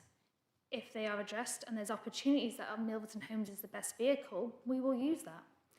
In terms of your questions around, you know, from when at one point this was the best option, as you answered your own question, things have changed. They changed rapidly, you know, things keep changing rapidly, and you know, that means some decision you might take in 2023 or 2024 is a different decision you're going to have to take in 2025. In terms of the homelessness and housing situation, one part of my speech I didn't put in because I thought my speech was far too long, was around we are looking at the homelessness and housing strategy, which is due next year. With that, we need to work with our neighbouring councils because of LGR coming along to make sure we're aligned and either harmonised. So that's the work carrying on. So there are work in section 1.3.4. I'm sure Councillor Davison will tell you one of the things we are doing is looking at the corporate strategy as we've hit that 2-year mark. So I don't know if you'd like to say anything further. All right, that's my answer, Chair. Thank you, Councillor. Councillor Richard Dixon. Sorry, can I think I said there was 2 questions I had, and there's one supplementary. I'm allowed one supplementary, am I fair? You're allowed one supplementary, yes. And could I allow then the one other question? You make the lead into the question shorter and I'll say yes. Thank you. Thank you. I don't want a book. I'll make the lead in as short as I possibly can. So the corporate strategy itself had no targets in terms of new houses that it was going to be built or acquired. But I understand the development strategy was talking of an ambition to build or acquire more houses than were lost to the right to buy. Just wondered the net position at the moment. Are we on track for that? And is it still the ambition that we will increase the number of social units over the duration of this administration? I will make the answer really quick. Yes and yes. Good. Could I have the one other question? The question. No. Did you? Yeah, he did. I'll take your word for it this time. Thank you. So this was the question for, I believe it's Councillor Will Roberts. It's in regards to closed churchyards and burial grounds, which I think would sit with the Open Spaces team, but if it belongs to someone else, I'm happy to direct it to them. A little bit of background on this. The Warwick District Council currently maintains closed churchyards across the district in All Saints Leamington Spa, St Nicholas Kenilworth, St Margaret's Whitnash, Hatton Hospital Burial Ground, St Margaret's Magdalene and St Michael's Budbrook. I believe it has the power to levy those costs from a particular parish, but currently doesn't choose to do so. It currently collects all of the money from across the district from all of its council taxpayers. When Warwick Borough Council ceased to exist in 1974, it was the understanding of Warwick Town Council that the District Council had assumed responsibility for a couple of... Where's the question? The couple of questions is, does the portfolio holder believe that Warwick Town residents should be treated fairly with other residents across the district? And if so, is it fair that the District Council currently seems intent on getting Warwick Town residents to pick up 100% of the fees for closed Warwick Town churchyards, while at the same time contributing to churchyards that have been acquired across the district, where Warwick Town residents are still required to contribute? Thank you for the question. I'm going to refer this to Mr. Elliott. Councillor, sorry, this is a bit technical. There has been, I think there probably is, I think it's fair to say, a difference of view about the legal position about the closed graveyards. it seems the advice that this council has received is that back in the day, and it is in some cases a good while back in the day, things which should have been transferred weren't transferred from whatever the predecessor authority was. So the view of the district council, legal advice we have received, is the responsibility resides with the town council. Now, that is the legal position. We have had a discussion with the town council clerk and two members, one of whom is present, just at the end of last week, whether or not, I think also, there is the ability for the council to help the town council, but not necessarily take on its liability. There is a difference there. I would say that in terms of the flow of funding, the argument that Warwick Town residents are paying twice is one that has cropped up quite a lot. I can see from the corner of my eye that councillors in Whitnash would make exactly the same argument, Councillor Whiteman, and indeed councillors representing the rural area, representing villages where the parishes deliver open spaces but pay for the open spaces in the towns. So I think, and I understand why you raise it, but it is a route down a rabbit hole out of which you may not escape, to put it politely. I hope that's of help, even though it doesn't really give you the exact answer that I think you want. Thank you. Again, I'm going to say, make it quick. The Warwick Town Council, thank you, Mr. Edit, for your response on that. Warwick Town Council wrote to the District Council on these issues on the 11th of November 2024, and as far as I'm aware, is still awaiting a response to that. Would you agree it doesn't seem in keeping with the aspirations for better communication as set out in the Cabinet paper Local Council Charter that came to Cabinet on the 6th of February this year? Thank you. All I can say is I had a meeting with the town clerk last Thursday, so I think evidence of that would suggest that actually, rather than just writing a letter, we were actually sitting down and talking about the devolution, ironically, of services and properties to the town council from the district council. This did crop up, as I was just pointing out, the slight contradiction whereby the town council was wanting to say, can you have it back, please? Sorry, but so I would just say, Town Council has had correspondence, certainly has had conversations. I can't actually quite number, I'm not sure I've got enough fingers to actually count the number of times I have talked about it over the years. So I think I would refute that. I think we're in a simply position, we have a disagreement.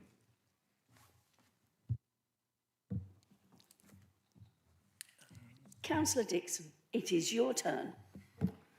Thank you, Chair. I'll try and give the question first in one sentence and the background to it second in one sentence. I have a question for Councillor King as portfolio holder for Place, and it's this. Can you please give an update on the timetable for A, the design and construction, and B, the operational and governance arrangements of the planned community facility on the land east of Kenilworth? The background to this is that the March 2019, that's 6.5 years ago, development brief stated that the trigger for the centre to be built and the procurement of the centre management is to be completed to align with 750 dwellings being built. That's built, not sold, nor occupied on land east of Kenilworth. And as anybody knows who's been on the land east of Kenilworth, we're about halfway through that process at the moment. Thank you, Councillor Dixon, and thank you for letting me see this question ahead of Council.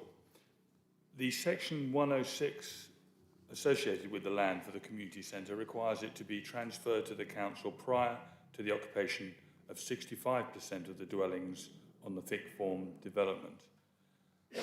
The land for the community centre is expected to be transferred to Warwick District Council in the financial year 28-29, according to the latest development trajectory. However, work is currently underway to update the trajectories, which may mean that this is revised. On the governance side, work is about to commence to initiate and define the project in accordance with REBA Stage 0. The current estimates suggest the feasibility work would take place in 2026. A design will be developed during 2027 with construction in 28. However, this is subject to change and dependent on the progress of the Thick Thorns site. Governance and operational arrangements have yet to be defined and will develop through the design process, most likely during 26 and 27. There are quite a lot of variables in that, and I can understand that that's perhaps not as satisfactory as you would like, but I'm very happy to keep you updated when I get more information on that.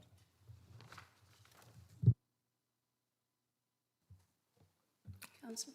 Thank you, Chair. I don't have a supplementary for that, you'll be glad to know, but I do have one other question, if I may. This is a question for the leader. Last Tuesday, the leader of Warwickshire County Council described this council as not fit for purpose. Can you explain what leadership action you have taken as leader in the past 7 days in response to that statement? Thank you. Certainly discussed extensively, particularly with our Chief Executive. Our view is that we have to focus on delivery, what's good for residents, and in that statement, the bit of biggest concern was the one about the local plan and not supporting them. So it's probably, well, this week, I intend to write to the leader reminding him of his duty to cooperate in terms of creating a local plan. Fortunately, officers have provided the technical details on that, and check whether the council are planning to do that, because it is most important, and as you know, particularly highways for the local plan, that you can't really do it without. It is their duty. But it's also advising them it is in their interest, because things like education, so schools that they have a duty to provide, if they don't have a structure and don't get contributions from developers, then that means the county is out of pocket. So that's our focus. Let's focus, ignore the comments in a sense, but focus on delivery. Thank you. Thank you, Chair. One brief supplementary. Again, to the leader, it's a question about leadership. I wonder if you can explain to members what acts of leadership you've taken since the council last met to get the best possible decision on local government reorganisation from the corridors of power in Westminster for the benefit of both current and future residents of Warwick District. That's an interesting question because, thank you, Councillor. I really have to pass this over to our Chief Exec because he does the discussions there. And you probably know, since our decisions on this in July, it's been a time where 4 district councils have been working together to create a proposal that's coming for November for our decision there. So there's been work going on in the background there. That's not what you asked, though. So it was about government officials. So I'll pass over to our Chief Exec. Thank you. So in terms of what's been happening, in no particular order, there have been meetings with a select, I was going to say select few, but it feels like a select many, of civil servants from the Ministry of Housing and Local Government on roughly a 2 to 3 months frequency. So the last one was only week before last. I have to say it's probably more for their benefit than it is for ours in terms of what we get back. But it did just happen after the last ministerial changeover, so it was interesting to find out from them whether or not anything had changed with the change of ministers. And the answer was it hadn't. However, in addition to that, I would say we have written to both of our MPs.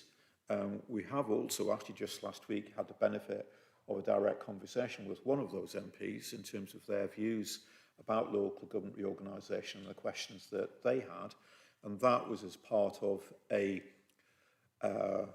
with the other district councils who are of a similar view as we are, who've also contacted their MP. So Stratford have been talking to the Stratford MP, North Warwickshire and Nuneaton to their MPs, and so on. So that has also been going on as well as obviously the work in terms of preparing the submission.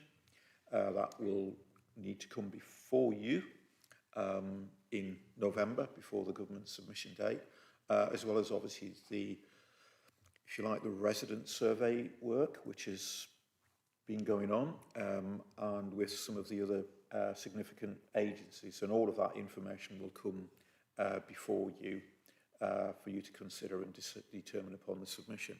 So in that sense, it's primarily, certainly from my part, with civil servants and our local political representatives. And indeed, I suppose we should just say, there is a meeting tomorrow of all of the councils, including the county council, of all of the chief execs and leaders. I'm not quite sure what the collective term is for all the council leaders and chief executives. There probably should be one, I suppose, but there is. Which I think at the moment, the only subject matter on the table is local government reorganisation. I don't know if that's helpful, but that's kind of where we've got to at the moment. And I would just say, as ever, to any councillors, and particularly to Councillor Knight as a new councillor, if there's anything you really do want to know about local government reorganisation, sadly, I am probably the person you need to come and ask.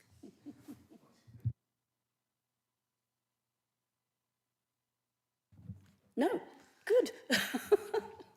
We have Councillor Phillips.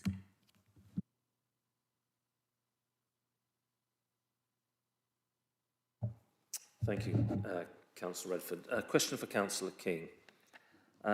Firstly, I welcome the strategic growth site reviews for the relevant ward and nearby ward councillors. I was concerned to see in such a recent meeting with the Warwickshire local plan officers during their presentation on one of the sites that County Council Highways was being rather cavalier with the analysis and only appeared to be discussing a traffic impact some 5 miles away from that site rather than the specific local issues. And we had a similar blasé response in Severn Trent. The question to you, Councillor King, is what are you in the Cabinet doing to ensure that we have, in the South Warwickshire local plan, a full and comprehensive response from both highways and from Severn Trent for each and every strategic site? And they are also preparing a comprehensive analysis of the cumulative impact of the complete proposed preferred sites in time and in sufficient detail for the next public consultation on the Warwickshire local plan. And can you assure residents that such analysis will include any of the speculative sites that are currently coming forward in both Stratford and Warwick?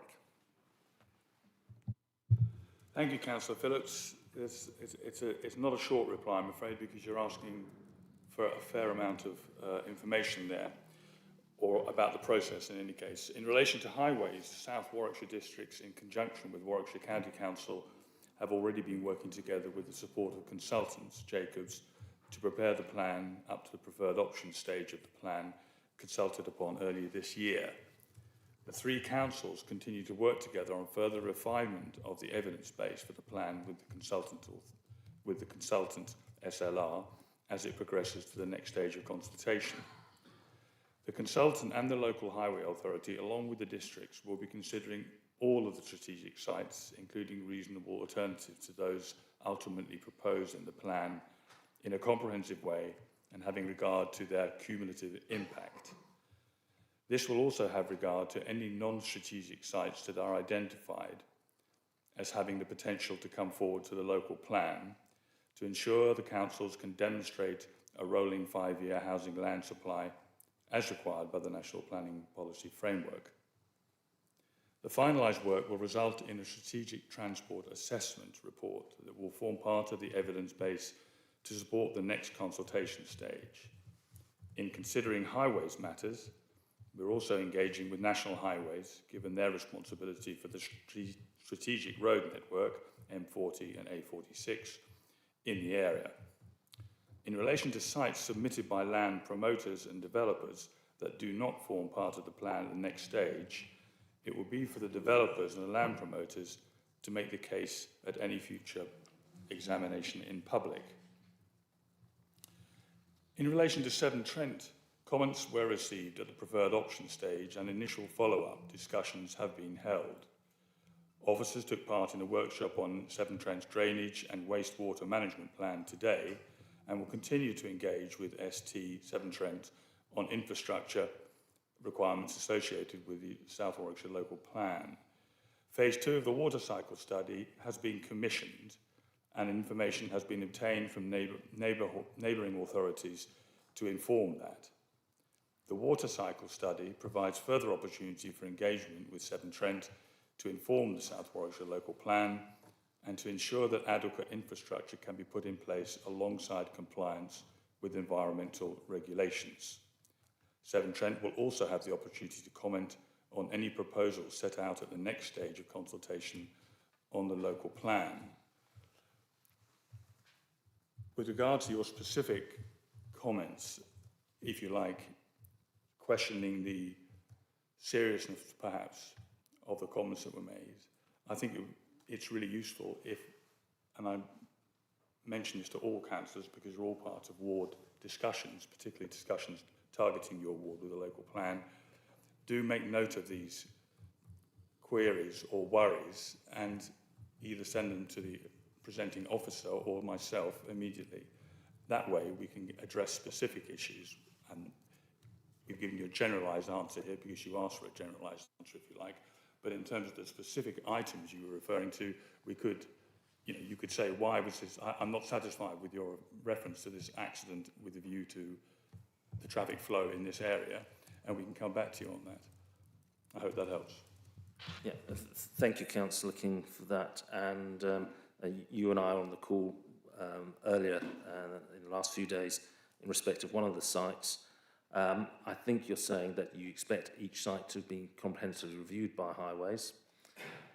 If Highways submit the sort of response they did to the particular site we're referring to, and obviously this is confidential, I'm not referring to the site, will you, as a portfolio holder and will officers, send it back to Highways so they can redo their homework? I can't promise that they'll redo their homework, but we certainly can inquire and make the inquiry clear to them that you're not satisfied as a ward councillor with their response or their reaction to what the proposal at the time. Thank you. Thank you, Councillor King. Councillor King, can I ask you if you could circulate that response to all the councillors and to community services? It was rather long, and I'm pretty sure they absorbed it all, if you wouldn't mind. Happy to, Chair. Yes, I will do that. Thank you very much. Thank you. My question's for Councillor Williams. The £2.4 million Warms Home Grant's great news. When will residents be able to apply for that? And is the loan that's also mentioned, is that the same thing or separate? And how and when is it going to be promoted to residents? So the 2.4 million Warm Homes local grant, the scheme launches in October. So from now, residents will be able to apply, and that's a loan. Sorry, that's a grant, not a loan. And the loan scheme which I discussed, which is coming to council, to come into cabinet in November, is in addition to that. So that's for people who wouldn't qualify for the Warm Homes grant because they may be beyond the financial threshold, and then they could apply to borrow at a low cost to have the installations for their own homes. The information about both of those schemes is already posted on the council website on the Warm Home pages.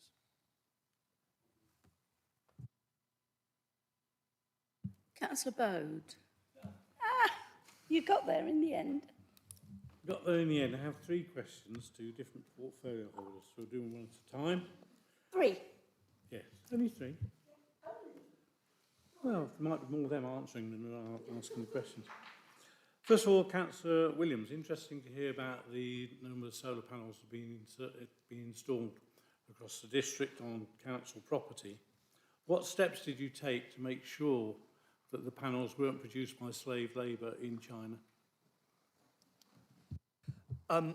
The panels were procured, I understand, under the remit of the council's procurement policy. This was a matter which was discussed some time back in the programme board, and assurances were sought and given that the procurement was within the council's rules and did not breach any of the ethical considerations we should be concerned of. So it was raised and it was considered at the time. So what you're saying is, within the procurement rules, we were asking about people living in work camps and producing panels under duress.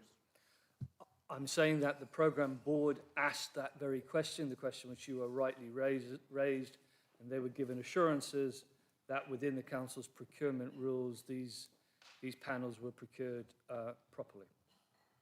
Thank you. Next one is on SME builders, and I think could be Councillor Melrose or Councillor King or both. On the developments that we've got coming across mainly in Kenilworth, with Homes England, who I know also work this scheme as well, are we opening up competition on the sites to SME local builders to produce work and employment opportunities in the district? I think that's me, Councillor Bode. So I think I know the context of this question in terms of sites. So there are going to be some sites that we just don't have time because we've got time constraints, resource constraints and time pressures.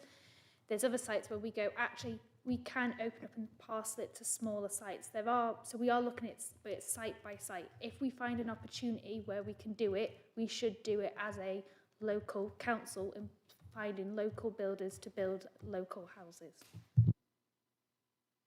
Are we, in the meantime, searching for SME local builders to see whether they're interested? Because if they're not interested, no point. Yes. Thank you. My final question, it's only one, to the leader. And this is concerning the Stoneleigh Arms and the developments down that end of town, which were going to be built to help artists, etc., to work in the area.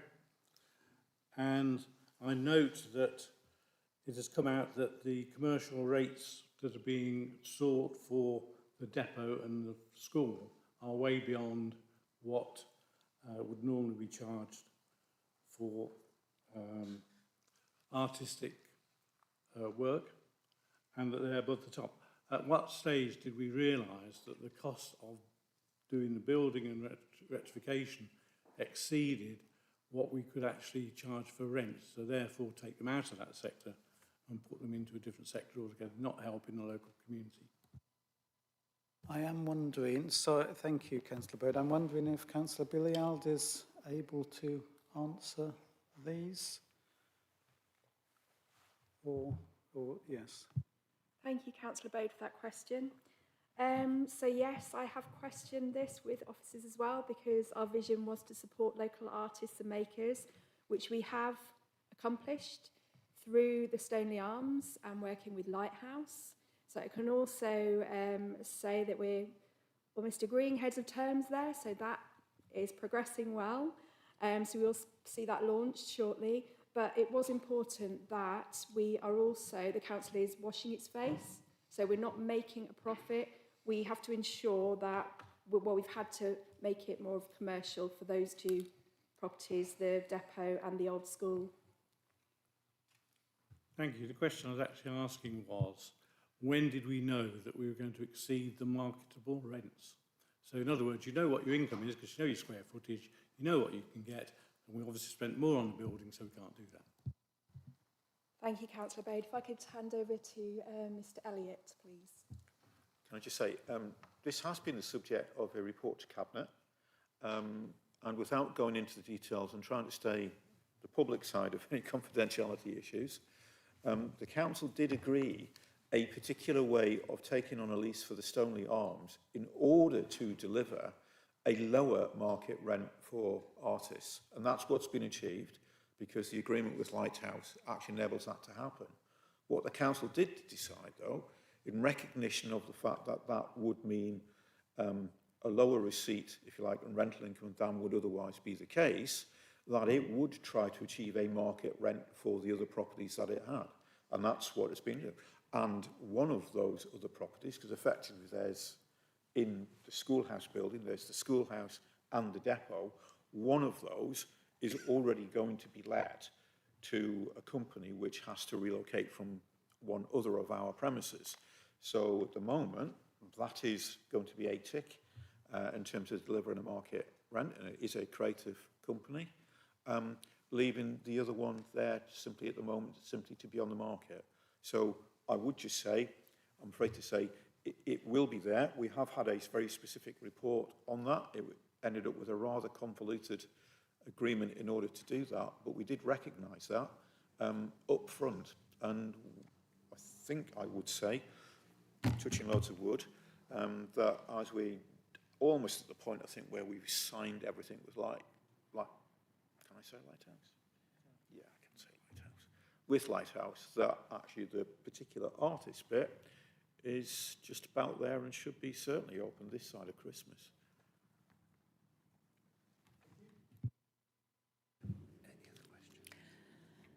Any other questions? I think, yeah. Katia? Who's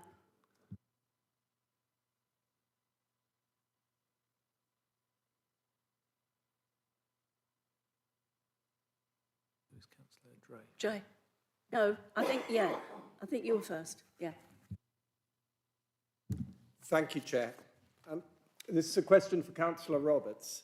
The building known as the Pavilion in Abbeyfields in Kenilworth has been disused and neglected for a number of years. With the impending completion of the new swimming pools, can the Council please bring forward plans to restore the building to coincide with the opening of the new swimming pools?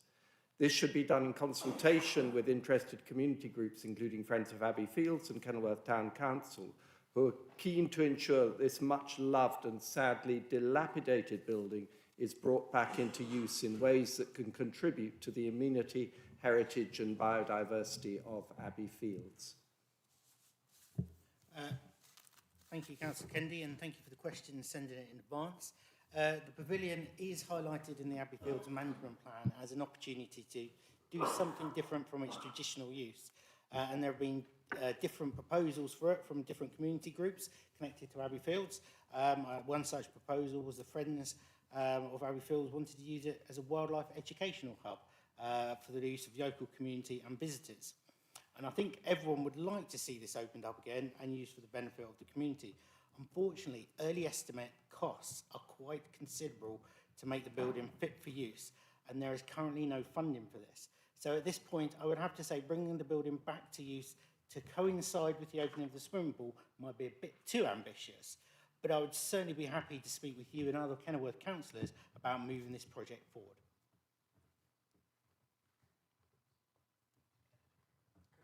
Yes. Just ask a supplementary to that. Thank you, Councillor Roberts, and to point out that grants may be available for that sort of work, but only if we have a plan as to what we should do. So to ask that at least plans be prepared so that they can then, grant givers can be approached to get support for this. Yeah, as I said, happy to take this forward and have a conversation with you and anybody else who'd like to be involved so we can move this forward. Thank you, Councillor. Councillor Dre. Yes, my questions for Councillor Roberts. As you know, I asked quite some time ago about the bins in Warwick and was promised them, and I was told that they were going through a risk assessment, and that was some time ago. And I was just wondering what the progress is on that now, and I would appreciate it if I could be updated on anything for that in the future, please. Yeah, thank you, Councillor Dre, for the question. Yeah, these bins are to replace bins. We're getting 20 of them. They're the bigger bins. They're part of our Recycling on the Go project, so we can start to recycle the things which are put in the rubbish. Yes, it has taken a bit longer than we wanted to. Many reasons for that, including resourcing, and we've got the communal food waste, which is a priority because that's a statutory thing. The Recycling on the Go project is coming forward, and we hope to be doing this. The licenses have been got because it's a bit tricky because we've got to go from one contractor collecting it to another contractor. You can then take it to Sherborne Recycling Facility. But we hope to be bringing this forward in the new year. Thank you, Councillor. Councillor Brown. Thank you. My question is to Councillor King. Currently, the number one issue in the Aylesford ward that I'm being contacted about is the Linen Street car park and the lack of action or progress since the car park closed in July 2021. Fortunately, there's been progress on other eyesores within Warwick, but nothing on Linen Street car park yet. Currently, it's being left to rot, and residents are quite rightly concerned and frustrated about that. Looking at the forward plan, I can see there's currently no timescale for addressing the Linen Street car park issue. I understand that feasibility studies were carried out some time ago, but I'm unsure what the outcome of those studies were. Doing something with the site is long overdue and residents deserve better. So Councillor King, can you first explain what the feasibility studies entailed, who carried them out, how much it cost and what the outcome was? Can you also explain where you're at with this site currently, and can you commit to a timescale for moving things forward? And additionally, residents of Linen Street have requested a meeting with you so that they can understand what is happening, what is causing the delays, and when things might get moving. So is that something you will agree to? Thank you, Councillor Brown. Yes, I will, but it is a very complex project, this, and I'm hoping that the Chief Executive will manage to put together sufficient of an answer, given that we're in public session. Chair, it isn't that nothing has been happening, it is just that I think we all need to understand, whilst nothing is straightforward, this is probably really not straightforward as a problem to solve. Closing the car park was the easy bit, quite frankly. The difficulty that what we have been trying to do is to try and identify alternative uses for the development of the site that can also stack up financially. That, I think, is really difficult because, as we know from other exercises of the demolition of another car park, even demolition isn't cheap. And in the particularity of that site, given the close proximity of other houses, and given the ground levels, which are far more challenging than a site in Leamington, that is proving challenging. We have tried to bid for public grant.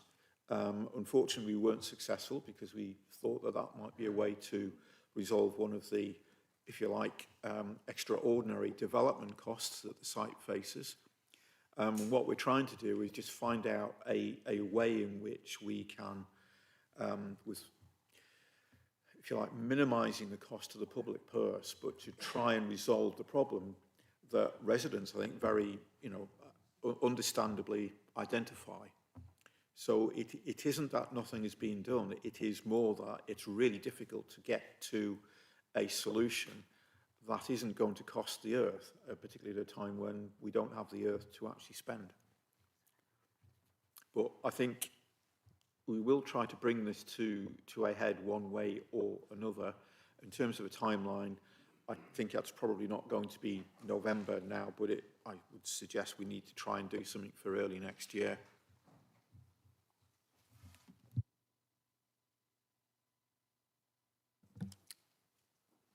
Oh, no? Whoa. Councillor King, both Mr. Leach and myself, have you got you down to speak? Why? I'd just like to ask a quick question, if I may. Oh, you can, yes. I'm sure I'm not excluded from being able to do that. This is for my colleague, Will Roberts, and I apologise for not having you the question ahead of time, but I'm so confident of your knowledge in this area that I feel I can get a useful response for you. I would like an update on how we're getting on with reducing our use of chemicals in open spaces. I am personally, and I've emailed you about this in the past, not convinced that we're using them correctly and where we really need to. Thank you, Councillor King, for the question. As much as I'd like to say I'll come back to you, I will give you a brief update on where we are. When we use weed killer, we use it on 2 different contracts. there's our grounds maintenance, so our parks and open spaces. Now, in those areas, we have reduced it to what we say is probably the minimum we can. We're always looking to try and reduce it to the absolute minimum. But there are things like Japanese knotweed and other things where if they do come up, we do have to use weed killers. Now, that's normally done by injections, so we're not spraying it around. So very happy with, you know, we brought it down. I can't remember what percentage it was that I released on the infogram, but that's come down quite a bit. Where we have trees, where we're on our own land or where we manage them for other people, so like county highways, we have stopped spraying around all tree bases. We just don't do that anymore. Now, where it gets a bit more tricky is when we get into the realm of our street cleansing contract. So we spray all our pavements from the curtilage to the curbstone. We do that on behalf of the county council. And what we've been doing last year, we trialled out that we were going to try it in 6 wards. We spray twice a year, and what that would look like if we only sprayed it once a year. Now, that was a very successful trial. And we even got the county council, who, weirdly enough, spray the gullies to take on board and not spray in those areas as well. So they spray twice a year. So effectively, we went from 4 sprays to 1 spray. At the county council, they're looking at their contract, and we're looking at, we don't think it makes any sense at all for the county to spray and for us to spray. So we're going to be having conversations with them soon to say, you know what, why don't we just do 1 authority, and why don't we just do it to 2 sprays instead of 4 sprays? The trial that I talked about is continuing, and we've expanded that out across the whole of the district, apart from our town centres, where they will continue to be sprayed twice. Everywhere so far has been sprayed normally, I say to all councillors and members in this room, so they've had your normal spray as you would do. The second spray is due to happen, be due to happen around now, and from that we're just reflecting on basically looking for feedback and seeing how that goes in the new year. When it comes to roads, we also take into account that if it's a cold winter and you've got grit on the road and things, that also impacts it. But once we have a better understanding, that will be the trial over, and then we'll be coming to look at what we can do to bring it down even further. But we are limited by the county council and what we can do there. But we're doing everything we can to reduce glass phosphate and those nasty chemicals which, you know, are sprayed on the streets to kill not weeds but plants. Thank you, Councillor Roberts. I'm very impressed with your how much you know, and I apologise, Chair, for I expected a shorter answer. I apologise. Councillor, so did I. Councillor Hales, you have got about 25 minutes, and I hope you can get it all done in that time, because we're not going any longer. Once upon a time. Thank you, Chair, and I'm looking forward to next year already. I've got 3 questions. Firstly, I'd like to just congratulate Councillor Davidson on her appointment to Cabinet and wish her all the best. I'm sure she'll do really well there, and obviously to welcome Councillor Knight as well. So my first question, which will be very brief, is to Councillor King. I had a very good meeting with the Committee of Keep Hatton Station Rural recently. I know other ward members have as well, and there's some interesting information that came to light. I'd just like to invite him to have a meeting with the ward councillors and themselves in the next 2 weeks, if he's happy to attend that, and I'm happy to arrange it. Yes, of course. Excellent. My second question is to Councillor Sinnott, who I'm concerned, without Councillor Mateki being here, hasn't really had his annual question at Council. Just to say thank you for meeting with PC Tierney recently, discuss about the issues that residents are facing on Glasshouse Lane. Really appreciate your support in that and coming along to that. Could I ask that another meeting is arranged either face-to-face or via by Teams in the next 2 weeks, and that communicated back to residents, if that's okay? Thank you, Councillor, and thank you for being a wonderful substitute. I am more than happy to engage. The safety of our residents, crime, ASB, always happy to engage, and we did in the past, and I'm sure we can do again. Happy to. Thank you. Thank you very much. My final question, Chair, is actually reference to something Councillor Billiard said earlier on, reference to Spa Centre. So it's just to pass on my thanks via her to the team at the Spa Centre. And I booked my tickets today for the Panto. Also, when I was on there and looking through there, it was fantastic, the different range of events that are going on there. I was very lucky last year to go and see The Gruffalo, which is a fantastic book aimed at 5-year-olds, with some of the wonderful students from Evergreen. And I actually booked to go on to see The Gruffalo's Child there, which isn't quite as good as a Gruffalo, if I'm honest with you, but it's not a bad substitute to go and do it in terms of doing that. Councillor, where's it? We So know the question about the is, Gruffalo. it's a very I don't important want to hear question. about the Gruffalo. So I the- just want the question. So the question is, Chair, is could she pass on the thanks to the events team at the Spa Centre? I know in terms of that it was previously supported by the previous administration and by this administration, and also through Mr Elliott, in terms of focusing on the real importance that those events play to our residents, and I think actually showcase what a really good district that this council is. Thank you, Councillor Hales. I'll pass it on. Thank you, councillors. Any more speakers? Yes. Councillor Roberts, could I ask you, as I asked Councillor King, to circulate your response to all the... Because it was a bit long. And involved, very interesting, but involved. Could you circulate it to the councillors and to committee services? I would be very... Was that off the cuff? Oh, so you haven't got it written down? I haven't got it written down. You've But got can I- challenged But now. can I say, we are due to have a meeting with County, which will then inform what we're doing with our spraying. I would like, that's in November. So what I'd like to do is wait until that meeting, and then I can inform all members of the next steps within our trial purposes. If that's okay, if everyone's happy with a slight delay. Thank you. Okay. We are coming close to the time that we have to take a bit of a break if you are in favour. Do you want to take a break or do you want to carry on? Am I getting nods for yes? Nods for carry on? Carry on? Okay.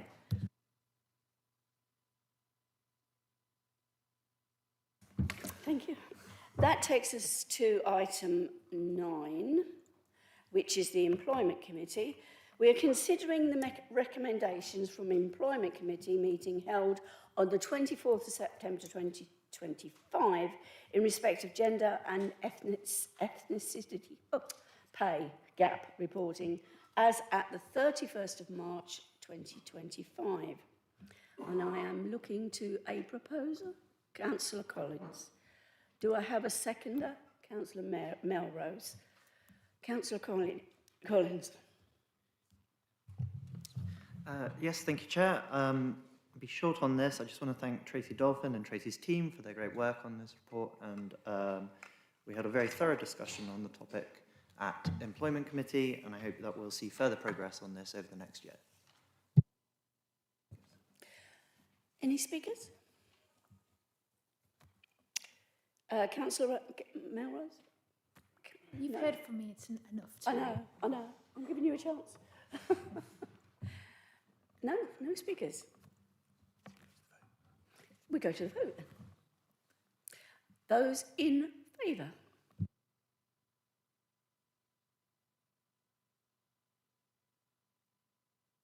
I think that is everybody. Yeah. It is passed. Right, we're moving on to item 10, Cabinet reports. We're considering the recommendations from Cabinet meeting held on the 3rd of September 2025, which was shared via an excerpt of the public minutes in respect of a Minute 52 Air Quality Action Plan. Can members confirm they have reviewed the recommendations? Can we just have a show of hands? Let's see how many of you read it. Yeah? Okay. I've lost my place now. This is because it's not folded properly. Right, okay. What's this for?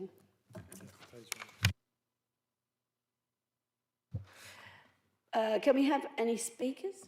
A proposer, sorry, beg your pardon. Any proposer? Oh, yeah, Councillor Sinnott. Seconder, Councillor Melrose. Any speakers? No? Take a vote. Can we have a vote? Get four? Yeah? Okay. Are you voting? Yes? No? Just wondered, you know. It's carried. Minute 53, Equality in Procurement Policy. 2025. Can members confirm they have reviewed the recommendations? Let's have a show of hands again so we can see all those that can read. Yep. Okay.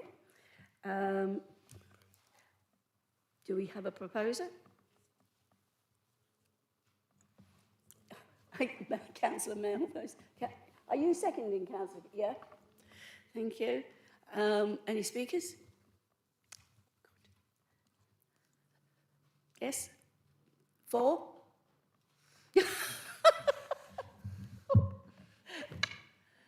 Is that unanimous? Yeah, thank you. That's carried. Right, we are on to item 10. Sorry, I can't count now.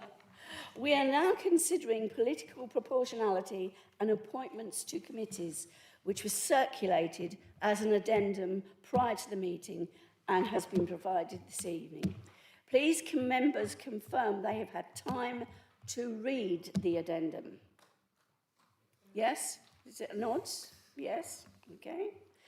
A, to receive a recommendation from the monitoring officer in respect of political proportionality for the council's committee as a result of by-elections held on the 18th of September 2025 for Leamington Clarendon and Kenilworth Park Hill wards. Can I have a proposer and a seconder for the recommendations set out in the addendum? Councillor Melrose, Councillor King seconding. Any speakers? Yes. I will keep this quick. So this is on the appointments as well. So if we could just, do you want me to hold off on, we're doing these separately?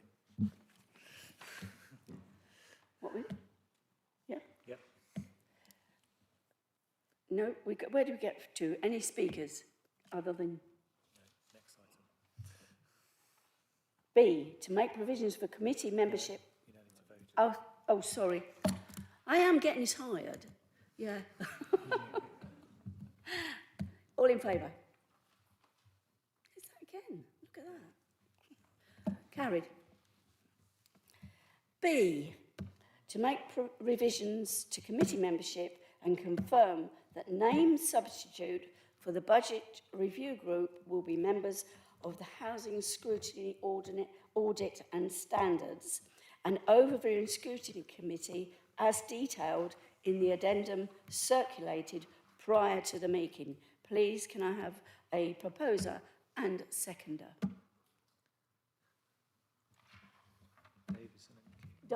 Councillor Davidson and Councillor King seconding. Any speakers? Yes. Thank you, Chair, and I will be brief on this. So, two things. Firstly, what you'll see tonight is we've actually elected substitutes or made provision for substitutes for the budget review group. It's a really important group which only meets a few times a year, but we have had quite poor attendance at it previously. So can I ask particularly group leaders to make sure that we have members available for those? There is, because it's a lot of quite technical information, there is a pre-brief which all members have been invited to on October the 10th, where Mr. Rollins will be taking us through some of the material that we'll be looking at. So that would be incredibly useful for people to attend. My second point, actually, following the last ONS, there was a comment from one member that they were disappointed that there weren't any cabinet items called in for discussion. So it's an opportunity to remind everyone that there are 35 members here who are not on cabinet. So assuming that cabinet don't wish to call their own items into scrutiny, you are all able to call items in, and I would welcome you doing so. The requirements and the provisions are always set out in a note that goes out from committee services. So please take the opportunity to read that, review the cabinet papers, and then follow the call-in process as set out. Thank you. Thank you, Councillor. Do we have any other speakers? No? Oh, Councillor Dixon. Yes, if I may. given that there are 11 members on the planning committee, I wonder if Mr. Leach can give us the geographical split between the 4 towns.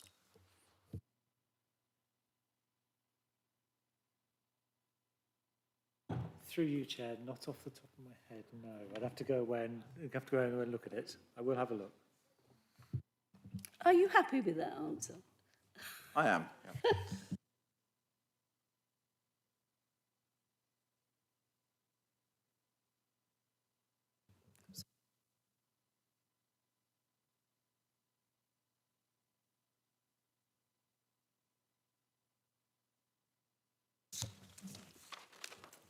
This is the bit we all enjoy, especially me, because I get to go. Wait, I'm going to say it. The last item of business on the agenda is fixing the common seal, as set out in the agenda. I will propose from the chair, and I can see Councillor Davidson indicating to second. Do I have your agreement?